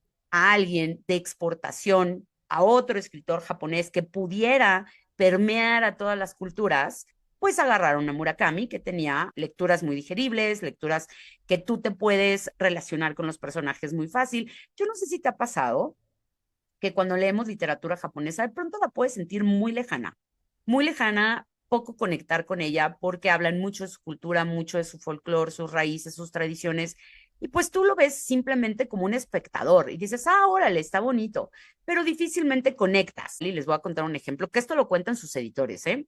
Tokyo Blues. Bueno, Tokyo Blues todo el mundo lo leímos y yo les recomendaría, lean Tokyo Blues porque es un libro muy ameno. Bueno, Tokyo Blues es Ay, su super novela. lean Tokyo Blues, super leanlo, sí. Sí, Ay, sí, sí, claro, léanlo. sí, sí, Sí, sí. totalmente. Los demás, la verdad, no sé, pero Tokyo Blues es muy bonito. La verdad, yo sigo defendiendo ese y Sputnik, mi amor. Creo que son de esos los dos libros de Murakami con los cuales yo me quedaría. Nomás Y tienen los títulos más bonitos. sí, bueno, Tokyo Blues, pues, ¿qué pasa? Pues desde el título, mana, pues es una canción de los Beatles, ¿no? Ujú. Entonces, ¿qué pasa cuando lo lees? Pues es un sentimiento bien universal porque el 99% del mundo conoce a los Beatles. Ustedes pueden ir a Spotify y ponerle Murakami playlist y les van a salir todas las canciones que él ha mencionado en todos sus libros y no hay canciones japonesas. Él adentro tiene una canción, la única japonesa que menciona. Discúlpenme mi pronunciación del japonés, pero lo voy a intentar. Se llama Ue wo Mite Aruko, que se llama Caminemos mirando hacia arriba, que es de un cantautor llamado Kyu Sakamoto. Pero adentro del libro, lo que hace Murakami es que dijo, no voy a poner esto porque no le van a entender, entonces le voy a titular a la canción Sukiyaki. El sukiyaki es un platillo japonés y esto no tiene nada que ver con la canción, güey, nada que ver. Pero sukiyaki lo podemos pronunciar todos, ¿te fijas? Entonces, ¿qué hace Murakami? A la canción le pone Occidentaliza todo. totalmente. Sí, sí. Emmy, por ejemplo, aquí entra, ¿viste? Los corporativos enormes. Emmy Music dice, vamos a dejarle a Kyu Sakamoto Sukiyaki. Entonces, hasta al autor del disco, bueno, de la canción, le están cambiando el nombre para que la gente lo pueda relacionar con Murakami. ¿Y qué crees? Que esta es la única canción japonesa que alcanzó el Billboard. O sea, ¿viste? Wow. O sea, sí hay cosas de la máquina imperialista, capitalista, que está cabrón, Gina. O sea, la verdad es que sí. Ahora, él era muy difícil en esos momentos cuando él empieza a escribir para todos. tener un agente en el extranjero. Entonces, ¿qué él hizo? Pues se lanzó solito a Estados Unidos, buscó un agente, y el primero con el que llega y topa se llamaba Alfred Birnbaum, y a él se le conoce como el mago de Murakami. Este señor fue su primer traductor. Este señor, cuando lo leyó, dijo, ¿sabes qué? Yo he traducido a un montón de autores japoneses y no tienen tu vibe, mano. Estabas leyendo a un japonés completamente diferente a lo que venías acostumbrado, a la tradición oral japonesa, los sentimientos, el folclore, las raíces, la lentitud que tiene eso, ¿no? Porque los japoneses cuando escriben son muy detallistas, muy naturalistas, muy observadores, te llevan por un paisaje nevado, 4 páginas, pero así son. Y de pronto Murakami era rápido, rápido, rápido, vamos, movemos, vamos al Denny, cenamos, vamos al tren, escuchamos Bruce Springsteen, ¿no? Entonces, pues obviamente Alfred lo lee y dijo, ¿qué estoy leyendo? O sea, estoy viendo estrellitas, porque obviamente nada de lo que él había leído se le parecía a los otros autores japoneses que él ya había traducido. Pero lo que más le llamó de la atención de todo el libro de Murakami fue el humor involuntario que ponía Murakami adentro de sus páginas, que, ojo, esto es completamente intencional porque él ya también lo contó en una entrevista. Él dice que cada 10 páginas tiene que meter una situación que relaje la atención, que sea chistosa, que sea amable, que puedas reírte, que puedas sonreír. Pues es una técnica de escritura que tampoco lo podemos crucificar por eso. Así lo hace y así le ha funcionado. Y entonces él lo relacionó y dijo, ¿sabes qué? Es muy Kurt Vonnegut. O sea, este humor de escribir cosas súper serias, pero a la mitad del punto le metes una chispa. Si no han leído Matadero 5 de Kurt Vonnegut, bueno, se lo recomiendo encarecidamente porque Kurt se va a la guerra. Después les traemos su historia porque es muy interesante. Él estuvo en los bombardeos de Berlín y regresa y escribe este libro que se llama Matadero 5. Dijo, pues, ¿sabes qué? Te voy a lanzar al estrellato, confío muchísimo en toda tu escritura. Y mira, aquí entra la máquina imperialista de hacer dinero, mija. Hay una editorial japonesa que se llama Kodansha Internacional y tiene un editor que se llama Elmer Luque. Él solamente, su única chamba es introducir libros de japoneses al mercado de Estados Unidos. Y bueno, por ejemplo, él cuando ve a Murakami también le dijo, sí, o sea, totalmente, totalmente eres un producto que Cumples podemos con los disfrutar. requisitos. Sí, Es mira, así. se parece un poquito a Márquez, ¿no? Se parece un poquito a Fuentes, pues porque te digo, pone a todos estos universos paralelos, este realismo mágico, tiene seres fantasiosos, lugares imposibles, y si ya no he leído, van a saber a lo que me refiero, ¿no? Tiene fantasmas, gente que se sale de las pinturas, tiene unas criaturas que se llaman Inklings, o sea, es un mundo que no cae necesariamente en lo que necesita la academia, que sea una escritura mucho más rigurosa. Pues tiene un chingo de mérito, ¿eh? La No, verdad. no, bueno, a ver, escríbelo tú. Sí. Ajá, Todo el mérito sí, del mundo. Sí, sí, total. sí. Y bueno, entonces, ¿qué pasa? Que también acordémonos que las editoriales chiquitas, teniendo un autor de ese tamaño que empieza a crecer, pues se te va de las manos. O sea, una editorial chiquita no puede manejar esa cantidad de impresiones, de ruedas de prensa, no tiene el dinero ni la capacidad laboral. Y de pronto lo que hacen ellos es llamarle a una mujer que se llama Amanda Urban. ¿Quién es Amanda Urban? Bueno, Amanda Urban es una súper agente literaria. Ella ya tenía a Toni Morris, a Raymond Carver, y yo no sé si sabías este dato, pero esta mujer fue nombrada dentro de la lista de las 101 personas más poderosas del entretenimiento, junto con Spike Lee y Oprah Winfrey. Cuando vio a Murakami le dijo, venga, chepa acá. Ella, con todos sus contactos, le llama a Robert Gottlieb, que a ver, Robert Gottlieb, luego les traemos su historia porque es muy interesante también. Él fue uno de los 3 grandes editores que tuvo The New York Magazine. Y entonces ella le llama, le dice, oye, creo que tengo algo aquí que te puede interesar.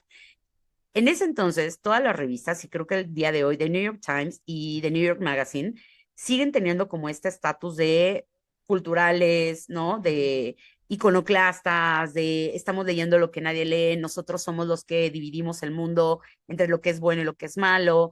Entonces Robert Gottlieb lo lee y dijo, sí, que se venga la revista. Y él es el primero que le publica en The New York Magazine un cuento que se llama TV People. Y pues nada, ahí otra vez, pero viste cómo toda la gente lo va maquinando, o sea, cómo yo te lo paso porque tú te lo pasas tú con tu contacto y se va haciendo una marca, por así decirlo, ¿no? Y bueno, ya para finalizar, porque me puedo extender muchísimo, porque les puedo hablar de estos lectores que se llaman Target Cultures, que son un grupito que únicamente se dedican a decir qué es lo que va a estar de moda. y ellos también leen los libros y ellos también son cachadores de tendencias, por así decirlos. Oye, deberíamos hacer nosotras target cultures, la verdad, o sea, que alguien nos Somos. hable, que alguien nos contrate, oye. Que alguien digo, Bueno, nos paguen. sí, Sí. a que nos paguen. Esta gente lo único que hace es decir qué es lo que se puede poner de moda en 6 meses. ¿Qué es el color? ¿Cuál es Ajá. el labubu? ¿Cuál es el El termo? Pantone. Ajá. Digamos que ellos son los papás de los early adopters, que se llaman. Y Ujú. entonces esta gente es la que lo lanza secretamente, la bombita, y les dice a las editoriales, esto, mano, ¡pum! ¿No? Y pues bueno, esto se traduce en que a veces están solamente descubriendo cosas que saben que se van a vender. O sea, y hay un poco de resquemor, porque también dicen, ¿cómo solamente máquina imperialista del capitalismo? Pues sí, pero pues para eso les pagan, para decirles, esto sí se va a vender. Y pues ahí entra, entre tantos esos clientes, el Abubu, pues entra Murakami, ¿verdad? Y bueno, ya llegaron después otros editores de él y otros traductores que, a ver, hay una escena muy famosa de sus traductores que fíjate que es aquí donde creo que vamos a poder entender el fenómeno y cómo lo han americanizado y cómo lo han suavizado para que su literatura pueda permear alrededor del mundo. Resulta que están estos dos editores, Luke y Bierman, y estaban leyendo. Dicen que ellos, el proceso de lectura con Murakami es leer todo el tiempo. Él escribe en inglés, Murakami escribe en inglés, pero bueno, Ujú. le falla, ¿no? Un poco. Pero estos dos se ponen a leer en voz alta los capítulos y lo que a ellos les importa es el ritmo. ¿Cómo lo lees tú? ¿Cómo lo escucho yo? No me importa lo que diga, si es importante, me importa cómo, cómo lo escucho yo cuando tú lo estás, me lo Bien estás shakespeariana la onda. comentando. Ajá. Y entonces la anécdota es que cuando están leyendo un libro que se llama El Carnero, el original, o sea, como lo escribió Murakami, traía una fecha como un título de un capítulo, que era 1970 o 25 de noviembre. Y ellos no ven esa fecha como algo relevante para el libro y lo cambian a julio, 8 años después. A ver, ¿por qué es importante esto? Porque 1970, el 25 de noviembre de 1970 es súper importante para la cultura japonesa, porque es cuando Yukio Mishima se hace el harakiri en público. Yukio Mishima ya sabemos quién es, si no se los traemos la próxima semana, pero en la traducción, los traductores dicen, mira, no necesariamente todo el mundo conoce a Yukio Mishima, no estamos contando su historia, no es relevante para la historia, chin, bórraselo y vamos a meterle mejor julio 8 años después. Sí. Porque para el mercado anglosajón, esa fecha y Yukio Mishima pues, no significaba nada, la verdad. Y ellos son muy economistas del lenguaje, que así se llama, ¿no? Y que hacen que su única intención es que el libro sea muy accesible y muy vendible. No quieren poner a pensar a sus lectores, no quieren que se quiebren la cabeza, quieren que todo lo que vayan a leer los mantenga en las páginas, que no lo saquen ni que vayan a investigar, nada, nada, nada, nada, ¿no?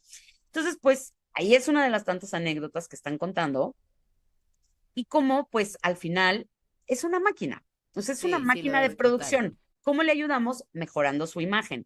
Es el único autor que si tú puedes ver las fotos en internet, se para como modelo. Y lo han fotografiado. Tú no sabes, los más famosos del mundo, hay un fotógrafo japonés, que ahorita no recuerdo el nombre, pero se los dejo en las captions, que retrata a Murakami, pero si tú lo ves, siempre sale como modelo. O sea, él también ya es un producto y sabe que se tiene que vestir así y que tiene que posar así y que tiene, ¿no? Entonces, pues, esa es la Sí es historia. el rockstar de la literatura contemporánea, Sí, ¿no? O pues sea, mira, no, es el más conocido, el más vendido, el más leído. claro, Estoy viendo estas fotografías que tú dices y ¿ya claro, viste? o sea, no hay ningún escritor en la vida que En la sea, vida. que tenga esta postura frente a la cámara. Nunca, nunca, nunca, nunca. O sea, él es Wow. como un supermodelo. Obviamente, siempre va a tener a sus detractores, sobre todo estos críticos súper, súper importantes japoneses, que uno se llama Karatani y el otro es Komori, que son dos editores, dos críticos literarios que son así sablazo, mana. Cada vez que sale un libro de Ajá. Murakami, se lo sablean. ¿Por qué? Pues porque no lo bajan de mojigato, de autoindulgente, que tiene muchos traumas y sobre todo lo que le critican es que sacrificó su cultura por la fama. No, y luego estaba leyendo una entrevista desde la Wow. semana pasada que me hablaste de él, Ajá. que él también en alguna entrevista dice que él decidió no ser papá para poder concentrarse en escribir. ¿Viste? Lo cual, híjole, güey, pues se termina ¿Viste? siendo algo poderoso. y el güey es runner, o sea, Sí, tienes sí, sí, onda, sí. tienes onda, tienes onda. Oye, pero eso de voy a sacrificar ser papá porque quiero seguir siendo escritor y ganando dinero y siendo el top de ventas, sí Sí, está muy ¿no? cabrón lo que Sí, acabas de decir. sí, sí, sí.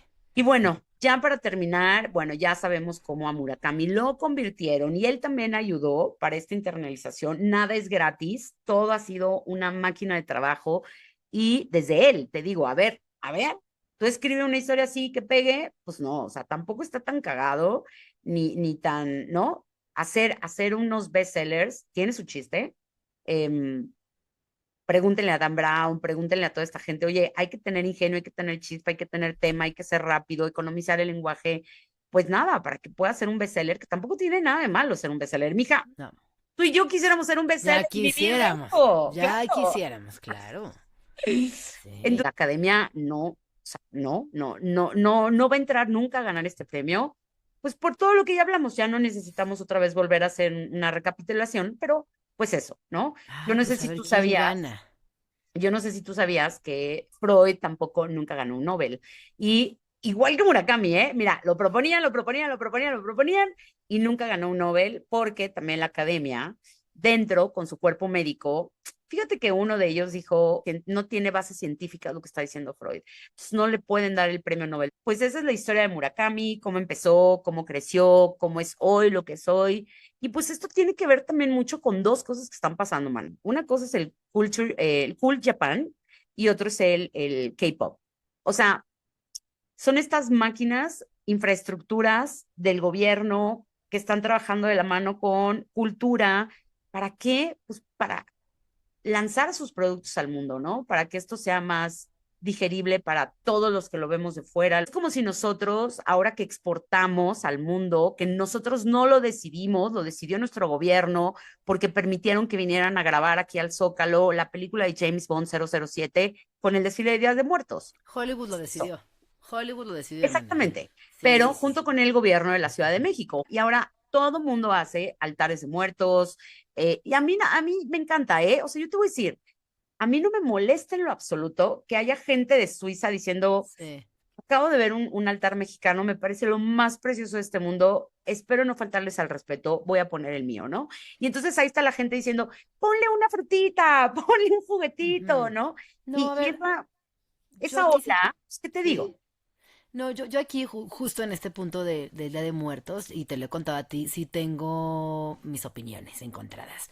Al igual que tú, creo que culturalmente se ha difundido de una manera poderosísima, gigantesca, en gran parte por Hollywood, por el agente 007, pero sí creo que también estamos llegando a un punto donde la comercialización está matando el ritual, o sea, lo está de Sí, alguna manera diluyendo, y que yo que trabajo con infancias me doy cuenta que el duelo constantemente es justificado o disminuido o le mm, quitan la validez porque bueno, el Día de Muertos y Coco y el altar. Y en el fondo, pues la tradición es muchísimo más potente que eso. Yo solo diría, seamos cuidadosos con nuestro Día de Muertos, creo que no es tanta fiesta y no es tan superficial como nos quieren hacer no, creer sí, los no. medios, Hollywood, la parte mercantil, o sea, hay algo ahí de fondo que es verdadero, que es hereditario y que tiene que ver todo con nuestros ancestros. Entonces yo solo diría, sí, qué bueno que hoy se ha popularizado tanto, Ujú. pero tengamos cuidado, ¿no? Cuidemos nuestro Día de Muertos y sobre todo lo que significa cuando realmente te enfrentas a un duelo familiar, personal, cercano. Pues eso es lo que dicen los japoneses de Murakami, ya sabes. El Claro, japonés de claro. hueso colorado también dice, pues este güey, ¿qué? Esto no nos representa, no es mi cultura. Estamos escuchando a Bruce Springsteen. ¿Y sabes qué pasó? Que también alrededor de este fenómeno de los Murakamis, pues claro, obviamente ha habido editoriales y ha habido empresas que se han aprovechado de este éxito. Y si tú vas a Japón, puedes encontrar Murakami Tour. guías, Tour sí, City. sí, Murakami Tour City. Y te llevan a pasear a todos los lugares que está mencionando Murakami en sus libros, pero también te venden las guías. También hay un recetario, ¿no? Es un recetario porque él también habla mucho de los platillos adentro de sus novelas y ahora tiene un recetario. Entonces, pues eso, man. Pues güey, genio, ¿eh? El Murakami. Pues O esto sea, te es digo, muy listo. Sí, ya se es un convirtió, tipo de personaje. sí, ¿No? Lo que tú dices, en es eso, un tipo. ya se Ajá. convirtió en eso. Entonces, pues nada. Con esto damos finalizado nuestros comentarios acerca de por qué Murakami no va a ganar el Nobel. A mí la verdad es que el tipo ni me va ni me viene. Es alguien al cual yo quise mucho. Es como tu exnovio de la primaria, ¿sabes? Bueno, tu ¿Pero te da exnoviecito. cringe haber estado enamorada de Murakami? No, no, para nada, cero, porque fue un gran momento lector mío. Creo que por primera vez descubrí, entre tantas cosas, la literatura después de que leí Crepúsculo, mana. O sea, a ver, me pasé Sí, de sí, sí. Crepúsculo a Murakami. O sea, sí, sí, Siento que es un paso natural, ¿eh? Siento que es un paso natural. y es un Sí. paso, es un escalón como lector, güey, es un escalón. O sea, venir de leer Crepúsculo y de vampiros que brillaban en la noche a tener un gato que habla mientras viaja por el mundo, o sea, sí, sí, sí te requiere otro nivel de espacio en tu cabeza. Entonces, no, para mí fue un paso importante como mi carrera de lectora, pues tener a Murakami, leerlo y enamorarme de su lectura. En ese momento lo disfruté muchísimo. Esto yo ya aprendí lo que tenía que aprender de Murakami, me gustó mucho, lo leí mucho y no, no me da cringe ni me da pena mencionar que Murakami fue de mis primeros autores con los cuales yo me desvelé toda la noche leyendo y gastaba mi dinero, ¿no? Claro. Ay, sí, si él está Premio, feliz, yo ¿no? estoy feliz por él. La verdad, la neta sí. ¿A ti te Sí. gustaba Murakami? ¿Lo has leído? Claro que lo he leído, sobre todo porque como que mi mamá y sus amigas en algún momento lo leían ay, está buenísimo este japonés, te va a encantar, súper melancólico. Y como yo era chica melancólica, pues claro que conecté con él y Obvio. sentí que estaba descubriendo algo interesante. Yo conocí a Japón, entonces era como todo un viaje, pero le perdí la gracia rápido y Claro. luego ya, como que pasó. Ujú. Y ahora ya a la distancia digo, claro que lo leí, creo que todos hemos sido parte de los fenómenos literarios, por eso son Sí, fenómenos literarios. sí. Y fíjate, la semana pasada fui a un show que se llama Visions of Magic o Ajá. algo así. Pero pensaba, ¿no? Que con J.K. Rowling me pasa algo muy particular y es que yo la quise un montón y creo que ella concibió un universo mágico inabarcable, grande, bonito, casi perfecto y que ahora me cuesta trabajo, Nenu. O sea, mientras hace ese recorrido decía, qué padre lo que hizo, qué bonitas instalaciones, porque todo esto es en la Carpa Santa Fe, un recorrido pues para familias. Y todo está muy bien pensado. Son diferentes sets que hacen alusión a escenas muy importantes de cada libro. Tienes la sala de los pensamientos, tienes a Bellatrix, tienes, bueno, a Dumbledore, a todos, ¿no? A todos los personajes en momentos fundamentales de la saga. Pero sí pensaban en, qué interesante este fenómeno, que aunque yo la quise mucho, y hoy estoy frente a una cosa espectacular, en mi corazoncito ya no está ella. Se salió de mi Sí. corazoncito. Y Quiero mira, mucho a Harry Potter, pero ella ya claro, no la quiero. creo que otro fenómeno literario en el cual todos caímos fue Diablo Guardián de Javier Velasco. O sea, todo el mundo Ay, por leímos. eso me sigue gustando. A mí no Me me sigue molesta, gustando. a mí no me molesta A mí ese. me gusta mucho, Sí, sí. no, pero es otro fenómeno literario mexicano que tuvimos. Otro que te puedo mencionar, a lo mejor más actual, sería Temporada de Huracanes de Fernanda Melchor. Como Eh, agua para chocolate. claro, claro, como agua para chocolate. Dan Brown con el Código Da Vinci, mana, me lo leí creo que en una noche y no dormí. O En una sea, sentada. no, Sí, no, sí, qué, sí, qué sí. locura fue ese libro. Y aparte era como un, préstamelo porque se lo voy a prestar a mi tía y mi mamá se lo prestó a mi hermana y mi hermana se lo prestó a no sé quién.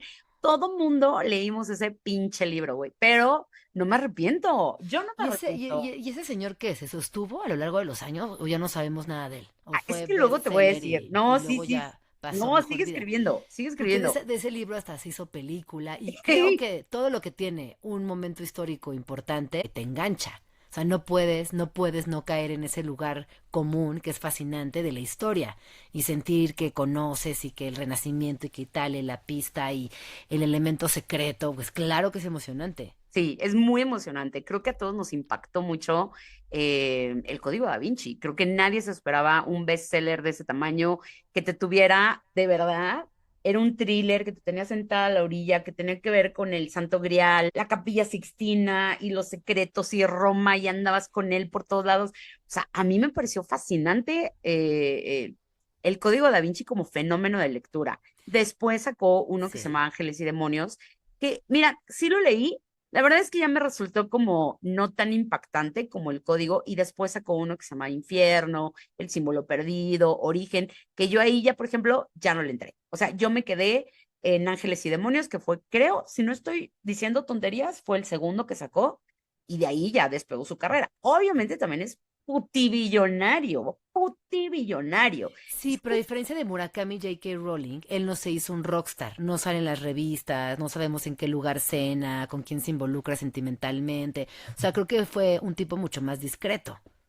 No sé, fíjate, porque no estoy tan clavada en su vida. Como tampoco creas que me importa tanto, pues no, Pero las del no puedo Murakami te decir enteras, ¿no? eso. J.K. Rowling, aunque no quieras también. Sí, sí, Murakami te enteras, J.K. Rowling te enteras, y de Dan Brown efectivamente, pues no, no te enteras de qué anda haciendo, con quién anda cenando, si ya tiene hijos o no, no, pero pues podemos pensar en otro titán de la literatura, que yo ahí sí, por ejemplo, no le entro, maná, porque yo lo intenté y no, que se llama Ken, es que no sé cómo se pronuncia, si es Ken Follett o Ken Follett, pero ¿y sabes también quién es otro fenómeno de la literatura? Nada más que a mí se me hace muy difícil, Cartarescu, justamente, el que es, Ah, sí.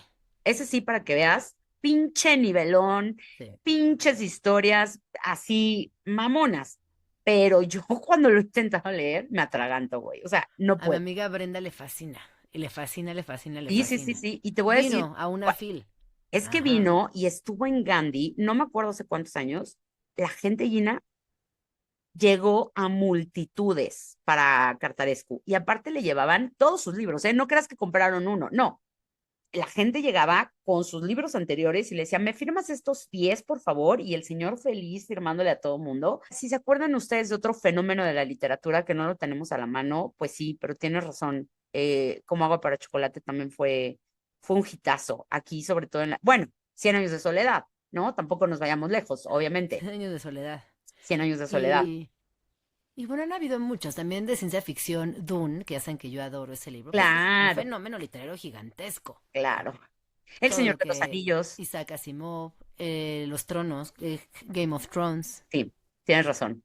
montones. Fenómenos literarios. A Sí, ver, yo les fenómenos reto, literarios. escriban uno. Ajá, A ver, escriban un fenómeno exacto. literario. Exacto, sí, sí, sí. Este es el apapacho literario, que son libros que nos llegaron en el momento justo y con las palabras correctas. ¡Ay, qué rico se siente el apapacho! Pero por eso ahora sí, vamos al al apapacho Al apapacho literario. literario. A ver, Échale.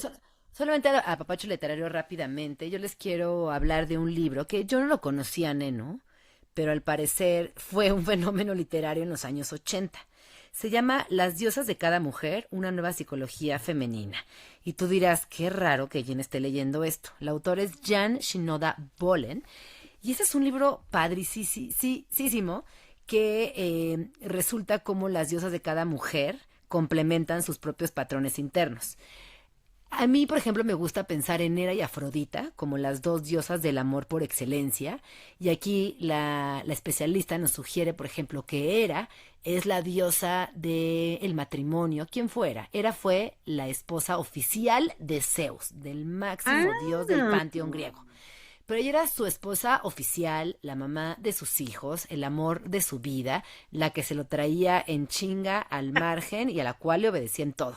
Sin embargo, Afrodita era su perdición, una mujer de aspecto libre, de amor amplio, fluido, sensual, abierta a cualquier tipo de experiencias y a lo largo de la historia estos dos arquetipos de mujeres amorosas nos han de alguna manera definido, pero también nos han ido apretando como un pequeño corset que cada vez lastima más.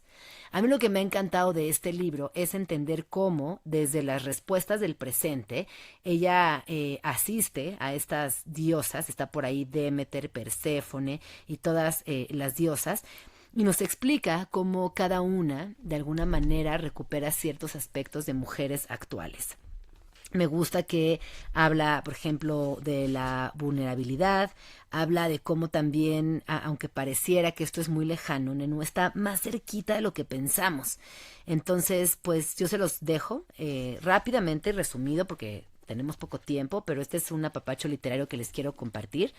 Y como les decía, Jean Shinoda Bolen, ella es doctora en medicina, analista junguiana y autora de 12 libros.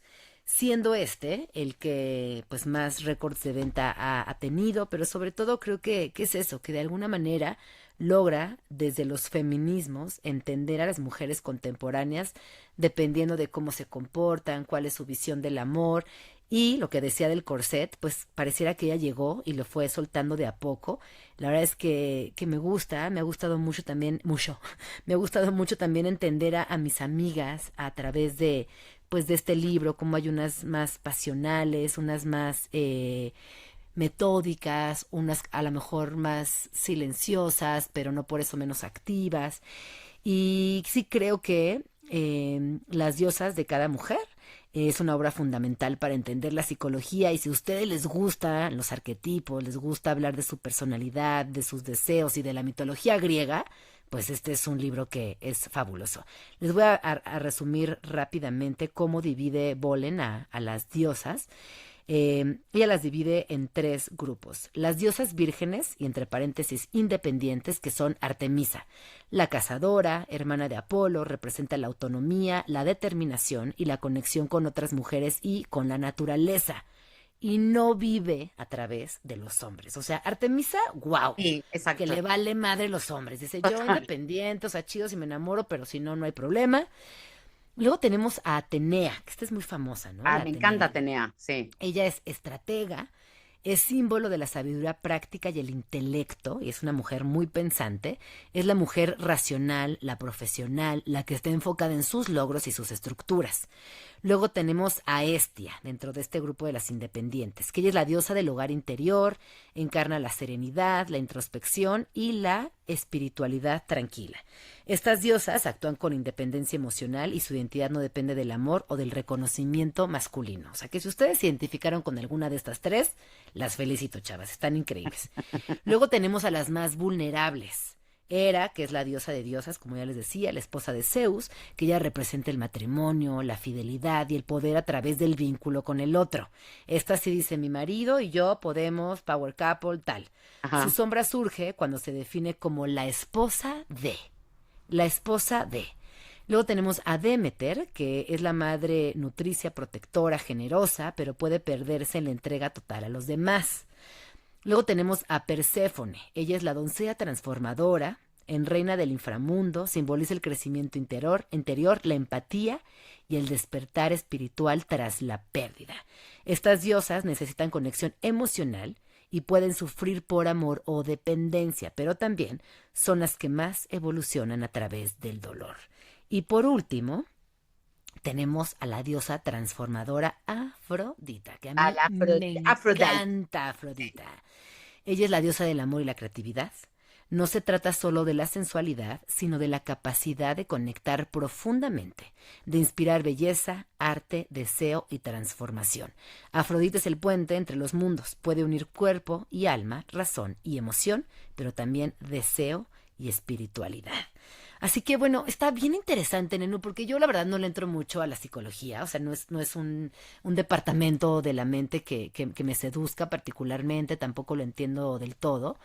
Pero este libro, fíjate que sí está bien interesante y sí entiendo por qué ha trascendido a lo largo de los años, por qué lo han leído tantas mujeres y cómo también hablar del deseo, hablar de la mente, hablar de ciertos parámetros del comportamiento humano en las mujeres, pues desde la razón, pero también desde la mitología y el arte, me parece bonito.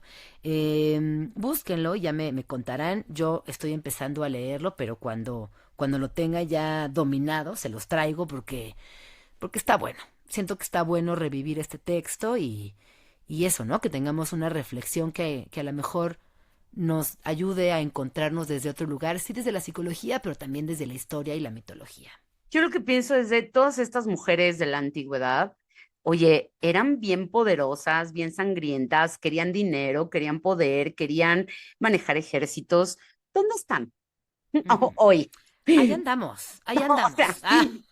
¿dónde puedo manejar un ejército? Discúlpame. ¿Dónde puedo Sí. obtener todo el poder? Oye, no, es que está bien interesante como todas ellas al final, sí, la supresión de las mujeres siempre ha estado ahí en toda la historia, pero ellas se salían de la regla. A veces les costó imperios, a veces les costó la vida, pero híjole, Ujú. la historia de las griegas, romanas, las egipcias híjole, qué maravilla, cómo también las educaban a todas al parejo, las enseñaban filosofía, literatura, música, matemáticas, astronomía, política, o sea, eran educadas al mismo nivel que ellos y bueno, pues dale educación a una mujer y te va a dirigir ejércitos, mija. Claro, totalmente. Y bueno, y lo que también nos dice la psicóloga, la autora, es que una vez que tú reconoces a tus diosas, o sea, tu arquetipo Ajá, psicológico, ajá. tú puedes dejar de repetir patrones, patrones que se Oh, convierten en traumas, traumas que te afectan de por vida. Entonces, ok. esta reflexión sí está buena, está profunda. Yo, por ejemplo, me di cuenta que soy demasiado era. O sea, dije, ay, cabrón, yo me Órale, sé más Artemisia y no, resulta que soy bastante era. ok. Tema de terapia. Voy a hacer el test para ver ¿Qué diosa eres? qué diosa. Oye, Afrodita. deberíamos hacer un test de qué diosa eres. ¿Qué ¿Qué diosa diosa eres? griega o romana eres? Me gusta tu libro. ¿Cómo se Sí, llama? se llama Las diosas de cada mujer, una psicología femenina Órale. de Jan Shinoda Bolen. Muy bien. Así Pues ahí es, hay una así es. recomendación. Ah, Una. y además, ¿sabes qué? Tiene un texto introductorio Ujú. de Gloria Gloria Steinem. Steinman. Sí, Ah, sí, sí. amamos a Gloria Steinman. Ya Hagamos lo a Gloria sabes. Steinem, que era amiga de Jan Shinoda Bolen. Ah, No, o sea, suena muy superficial, espiritual y simbólico, pero se los juro que está muy bueno el libro. Muy, órale. muy bueno. Sí. Me lo voy a poner. ¿De quién es? ¿Quién te lo mandó? Porque a mí no me lo mandaron, No, ¿eh? yo lo compré Ah, porque como que lo empecé algo te llamó, tu a diosa notar. interna. No, Tu como que lo diosa empecé a interna. notar y le pregunté a mi mamá si lo conocía y me dijo, ay, claro, que conozco ese libro. Y dije, ay, bueno, es de Ay. Kairos. Bueno, Ajá, Kairos. bueno, se los vamos a dejar para que lo vean y hagan el test de qué diosa griega, Qué diosa egipcia, griega. Sí, romana, japonesa eres. Y ajá, pues ya, ahí sale tu guerrera interna. Oye, yo te voy a total. traer un apapacho que es diferente a todos los que les he hablado un poco, porque digamos que es como un libro de niños. Me lo mandó Editorial El Naranjo, que tiene unos libros preciosos, que se llama Dormir en el Trópico, y es de Marta Riva Palacio Obón, y las ilustraciones son de Elizabeth Builes. Ay, Gina, tú no sabes cómo, ay, cómo pensé en mi abuela, porque el libro está dedicado a la abuela de Marta, que es la que está escribiendo el libro. Tiene unas ilustraciones bellísimas. La historia es tan conmovedora. Ella empieza el libro diciendo, ayer encontré tu foto de niña y aunque tú no creías en caminos de flores para los muertos, te puse en mi ofrenda. Abuela, abueliña, contigo trajiste de vuelta a la jungla con todo y tu tribu de monos. Y ahí arranca la historia de la abuela, pero está recordando todo lo que su abuela le contó cuando era niña, cuando vivía en la selva, todo lo que pasaba, cuando la selva se la tragó, cuando llegaban los terremotos, cuando ella se tuvo que casar, se fue de la ciudad, pero luego regresó porque a su mamá y a su hermano le dio mal de selva. Ay, es tan bonita la historia, recordar a tu abuela como una niña, gracias a lo que ella te Mm, contó. Y pues al final ella está contando varias peripecias de la abuela, ¿no? Como, me parece que esto fue en la Revolución, porque de pronto está hablando de soldados, está hablando de ferrocarriles. Quiero suponer que la abuela en algún momento huyó, se le murió el abuelo. Digo, no es spoiler, les estoy contando lo que viene aquí porque lo más bonito es cómo lo está hablando Marta, que tiene tiene una calidez de verdad. Dice, mi tatarabuela encajó las uñas en el costado de la jungla y escarbando como fiera, consiguió salir de la grieta justo antes de que ésta se cerrara sobre su cabeza. O sea, en un temblor la tatarabuela se fue en la grieta, mano, se fue en la grieta. Y dice, narrar bajo tu influjo, abueliña, es recordar que tus cuentos también son cuentos de guerra. Uy, mm, eso es qué bonito, qué me pegó mucho. bonito. Me gustó mucho porque al final la abuela le decía como yo no creo en esos campos de cempasúchil, lo que hablamos hace rato. Yo no creo en los altares de muertos, pero bueno, para Marta, su abuela encontró su foto, recuerda esto, hace este libro y le pone una ofrenda, ¿no? Entonces creo que este libro puede ser perfecto para explicarle a los chamacos, pues, el duelo. Y también me parece que es un gran momento para poder explorar la vida de tu abuela, de tu bisabuela, si las tienen, pregúntenles cómo eran de niñas, qué jugaban, qué comían, qué travesuras hicieron. Y pues sabremos que nuestras abuelas, antes de ser abuelas, también fueron niñas, y fueron mujeres, y fueron adolescentes, y fueron esposas de alguien, ¿no? Hijas de alguien, que es Sí, ahí sí, como la sí. ternura de la abuela con su bisabuela. Ay, me conmueve mucho, de verdad, tengo así como, el hoyito en la garganta porque piensas en tu abuela chiquita y pues la quieres abrazar. Es un libro muy, muy bonito. Ya saben que aparte el Naranjo Editorial pues tiene libros preciosos. Es una pasta dura y se llama Dormir el Trópico de Marta Riva Palacio con las ilustraciones de Elizabeth Willis. Este es un apapachito literario, diagonal, ya lo leí. Ajá. Y sí, la verdad se salió de toda mi zona de confort, pero es un libro de verdad bellísimo. Léanlo con sus hijos y les va a gustar un montón. Y es que el álbum ilustrado es una belleza de la Ujú, vida. O sea, su ujú. existencia vale toda la pena en el mundo editorial y es mi lugar favorito, el álbum ilustrado. Tú eres muy fan de esos libros, Yo sí. soy muy fan de los libros, de los álbums ilustrados. ¿Nos va a dar tiempo de ver otro más o ya no, Nena Sí, Monster? sí, échale, tú y Em, uno y nos vamos. exacto. El otro papacho que les traigo es Agua y Jabón, que lo mencioné muy al inicio del programa del día de Sí. hoy, de Marta de Riesu. Apuntes sobre elegancia involuntaria. Y este libro es de estos libros fragmentados, que al principio como que cuesta trabajo entender de qué va, de qué se trata, porque en realidad son anotaciones aleatorias. Y ella pregunta justo qué es la elegancia y le pregunta a varios personajes a lo largo de la historia, entre ellos a Cecil Batón, como ya dijimos que se llame, y nos dice que lo elegante es lo sencillo, lo útil, lo de toda la vida, que la elegancia involuntaria se asocia al gesto generoso, a la alegría discreta, a la persona que aporta y apacigua. Y al interior de las páginas vemos lo mismo una foto de Arnoldo Mondadori, este famosísimo editor con un periodista Indro Montanelli, que una imagen de un autor desconocido, por ejemplo, en África, y dice, ¿no? Coincido en algo con todos mis amigos presumidos. Con el paso de los años, la moda nos ha ido importando un pito, pero nos sigue interesando la ropa, es decir, el específico poder evocador y comunicativo de una prenda. Y habla, por ejemplo, de sutileza de la elegancia en lugares comunes, de a lo mejor una casa humilde, pero que es muy elegante, de la elegancia en culturas como la japonesa, en la capacidad que tienen también los objetos de activar nuestra conciencia.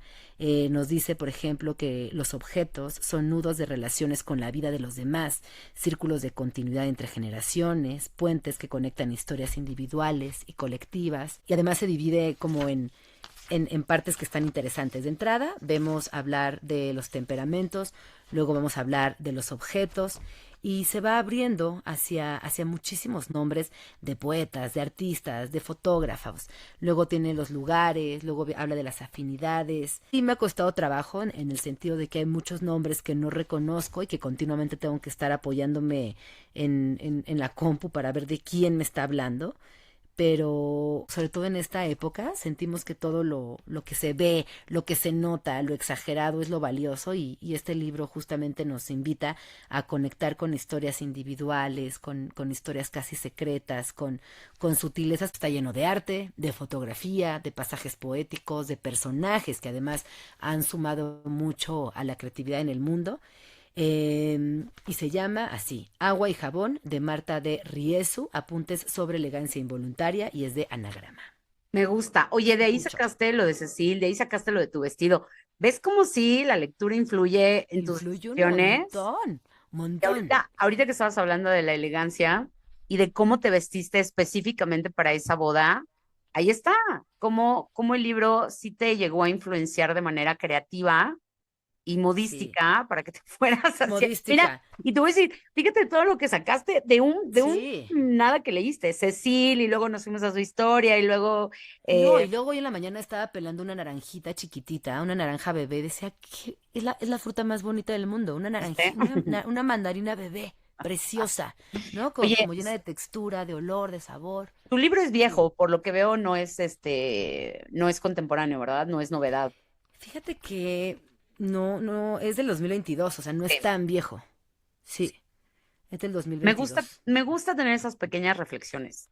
Qué Sí, bueno que te hayan permeado tanto que nos trajiste la historia de Cecil, te vestiste para tu boda. Gran momento del libro, ¿eh? La mira, elegancia. dice, el guardarropa es como ha de ser todo, va con todo, no hay nada fuera de tono, no se pierde más de un minuto cada mañana, se puede ir a comprar el pan y al juzgado con la misma ropa, porque la panadería y la jueza merecen la misma consideración.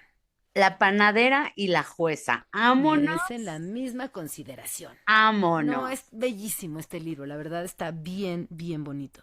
Yo, ahorita que estás diciendo eso, puedo recordar a esas señoras que van súper elegantes al mercado un domingo y están en su casa enjolladas, emperfumadas, empelucadas y que dices, wow, o sea, la elegancia es para ti, mana, no para los demás, ¿no? La Me elegancia encanta. es personal, Me claro. encanta. Sí, Oye, sí, sí. rapidísimo, antes de terminar, yo quiero venirles a recomendar un libro que no me va a tardar nada. Es un libro fascinante. A mí me tuvo enamorada. No había hablado de él porque estaba yo, de verdad, te juro, seguía como digiriendo qué me había pasado cuando leí este libro. Se llama La mano que cura, de Lina María Parra.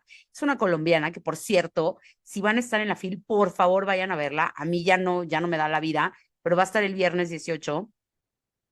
Viene Halloween, vienen las brujas, viene Día de Muertos y te quiero hablar de una de las mejores novelas que he leído, una en toda mi vida y dos, novelas de brujas, pero brujas en serio, Gina. O sea, nada de brujitas rosas y ay, mis hechizos con luna llena y ay, nuestro cuarzo. No, mija, brujería real, donde se empuercan las manos, donde hacen invocaciones. De pronto yo lo estaba leyendo y prendía un palo santo porque decía, híjole, estoy leyendo a lo mejor una invocación que no tendría que leer y no quiero que pase nada. O sea, entonces lo tenía ahí prendido. Claro. Qué bruta Lina María, cómo escribe. Tenemos a tres mujeres, Ana Gregoria, que va a ser como la sacerdotisa, la bruja, la principal. Vamos a conocer su historia y cómo va a conocer a Soledad. Aquí va a haber un intercambio de mundos. Soledad es muy chiquita y Soledad va a ser mamá de Lina, que es nuestra tercera protagonista. ¿Te fijas cómo también ahora hay un linaje que no necesariamente tiene que ver con maternal, sino que viene la bruja principal, que es Ana Gregoria, después viene Soledad y después viene Lina? Bueno, Ana Gregoria conoce a Soledad de chiquita. Ana Gregoria era su maestra y ella ve la capacidad que tiene Soledad para sentir lo que ellas llaman el abismo. Ana Gregoria le va a empezar a enseñar a Soledad cómo usar el tiempo, cómo usar ese abismo, cómo llamar al silencio. Eso de llamar al silencio me pareció la cosa más preciosa del mundo. Y obviamente vamos a ver cómo Soledad la va cagando, porque no sabe, ¿no? No sabe usar sus poderes, tiene que aprenderlos a usar para no causar el mal, sino para hacer justicia en el mundo. Empieza cuando tenemos a Lina, que es la hija de Soledad. Ella, mana, ay, es que Lina va a tener que pagar una deuda. Ella es el pago que su mamá hizo, o sea, Soledad, hace muchos años, y tenemos que averiguar qué prometió Soledad, qué le prometió Soledad al abismo para que ella tuviera que cobrarse no cobrarse con la vida, pero cobrarse con Lina. Va a empezar con la muerte del papá, y ahí es donde a Lina se le empiezan a ir las cabras. A ella se le empieza a destapar la oscuridad, empieza a sentir el abismo, empiezan a pasarle cosas que no le pasaban, como que, por ejemplo, su departamento está lleno de moscas, ella siente que hay algo que la está vigilando, que la está sintiendo, y cada vez que ella le dice a su mamá algo, su mamá se hace loca, ¿no? Como que su mamá le dijo, ah, no, mijita, sí, no pasa nada, pero su mamá ya sabía que le estaba pasando a Lina, que era, estoy descubriendo el abismo. Y la mamá quería retrasar lo más posible este descubrimiento, pero pues llega un momento en que es inevitable, ¿no? Ahí es donde va a empezar la historia. Lina empieza a intuir que ella, pues trae algo, no sabes que ella va a ser la moneda de cambio. Y como ya no puede ocultarlo, pues entonces la mamá, que es Soledad, le dice, bueno, te voy a mandar con Ana Gregoria. Y esta Ana Gregoria, pues ya es una anciana, ya está ciega, ya está como en sus últimos días, está viviendo en un asilo y se tardó todo este tiempo en morirse porque solamente ella es la que le puede decir a Lina qué mano cura y qué mano mata y cómo la tiene que usar. No, Lina. ¡Wow! Oye, pero me ¡Wow! encanta porque aquí va a existir también un perro que tiene que ver con la historia. Es un perro guardián que se llama Balú. ¿Y qué crees? Que Babalú Ayé es el señor de la lepra, de la peste y de los cementerios. Pero Balú va a llegar como un perro callejero a la vida de Lina, pero cállate la boca, porque Babalú significa señor que da y quita enfermedades, señor coronado de moscas, que son sus mensajeras, y con él trabajas con los muertos. Güey, no, no, no, No, no. Nenú, ¿cómo se llama? Me lo Oye, voy a anotar ahora mismo. la mano que cura. La mano que Y cura. ya para acabar les voy a decir que tiene elementos bien poderosos. Ellas saben llamar al silencio, saben ser invisibles, saben invocar a las ánimas. Siempre vas a tener a tu ánima guía, pero también tienes que saber qué ánimas no son tuyas y hay ánimas que no te van a proteger a ti. Y ellas lo que hacen es que empiezan a saber ver con el rabillo del ojo. Los poderes solamente se deben de usar para equilibrar el universo, Ay, no cabrón, qué miedo. tienen que desperdiciarse en venganzas personales. Entonces, ellas van a aprender, tanto Soledad la mamá como Lina va a entender qué es lo que Lina tiene que pagarle al universo y al abismo, por qué la prometió su mamá, man. Ay, no, es que la historia está bruta, pero les prometo que se van a meter en un mundo, no les va a dar miedo, porque no les da miedo, simplemente es un mundo de brujas reales, o sea, de gente que trabaja con los muertos, que hace brujería en serio, y estos elementos fantásticos de poder llamar al silencio, cuando yo quiero estar hablando contigo, pero no quiero que nadie me oiga, llamo al silencio, mientras como que todo se detiene y solamente me escuchas tú. Wow, Eh, güey, qué saben mágico. ser invisibles, pero eso las agota, ¿no? Obviamente eso las va agotando, les va quitando poderes y solamente pueden usarlos en casos muy específicos. Hay unos momentos atroces cuando Ana Gregoria le está enseñando a Soledad, que es una niña como de 10 años, a usar los poderes, porque Ana Gregoria dijo, te tengo que enseñar porque vas a poder empezar a matar. Y primero te tengo que enseñar que no puedes hacerlo, ¿no? Y te voy a enseñar la mano que cura, pero también tienes una mano que mata. Eso, estoy fascinada con ese libro. Por favor, éntrenle. Es una literatura fantástica y maravillosa. Yo lo leí en Kindle, lastimosamente, Mm. pero me están diciendo que físico vienen las fotos del perro, vienen las fotos de la abuela de Ah, Lina, y me parece que esto trae como una historia real. Léanlo, de verdad, es una joya de la literatura colombiana. Y si van a estar por allá por la FIL, pasen a escuchar a Lina, que seguramente tiene grandes historias que contar. Y pues sí, tráiganse un escapulario, manes, porque y por una velita. favor. Y Pero tápense el está, ombligo. sí le puse 5 de 5 de 5 de 10, ¿eh? Wow. Es una de mis mejores lecturas de todo el año, No, pues güey, ya me la anoté. Es la por venden en favor. Polilla, acabo de ver. Sí. Pero ahorita que nos vayamos a Monterrey, lo compras allá. Debe de Ándale. estar. Porque el Va, va. invitado de la FIL es Colombia. Entonces va a Sí. haber un montón de libros increíbles que vamos Qué a poder miedo, comprar ni allá, nos mana. vamos a gastar un dineral, güey. Ya les traeremos qué es lo que nos vamos a gastar. Vámonos. Oigan, Vámonos, te quiero. Les amo. Duren este capítulo. Vamos a tardarnos un poquito en regresar. Gina regresa de Monterrey tarde, yo me voy a Nueva York y luego regresamos. Pero justo regresamos para fechas importantes. Así es que hagan durar este capítulo. Pónganselo media hora cada semana, porque si Cada, no, exacto. media hora por semana. Por eso se los Ay, hicimos largo, duro y tendido. Mana, te quiero mucho. Nos vemos en love Monterrey you. y nos vemos próximamente con ustedes, chacharetas. Gracias por todo, Chacharets. Gracias, Nenu Monster. Nos vemos en Monterrey y estén pendientes porque nada, ahí andamos. ¡Mua! Bye.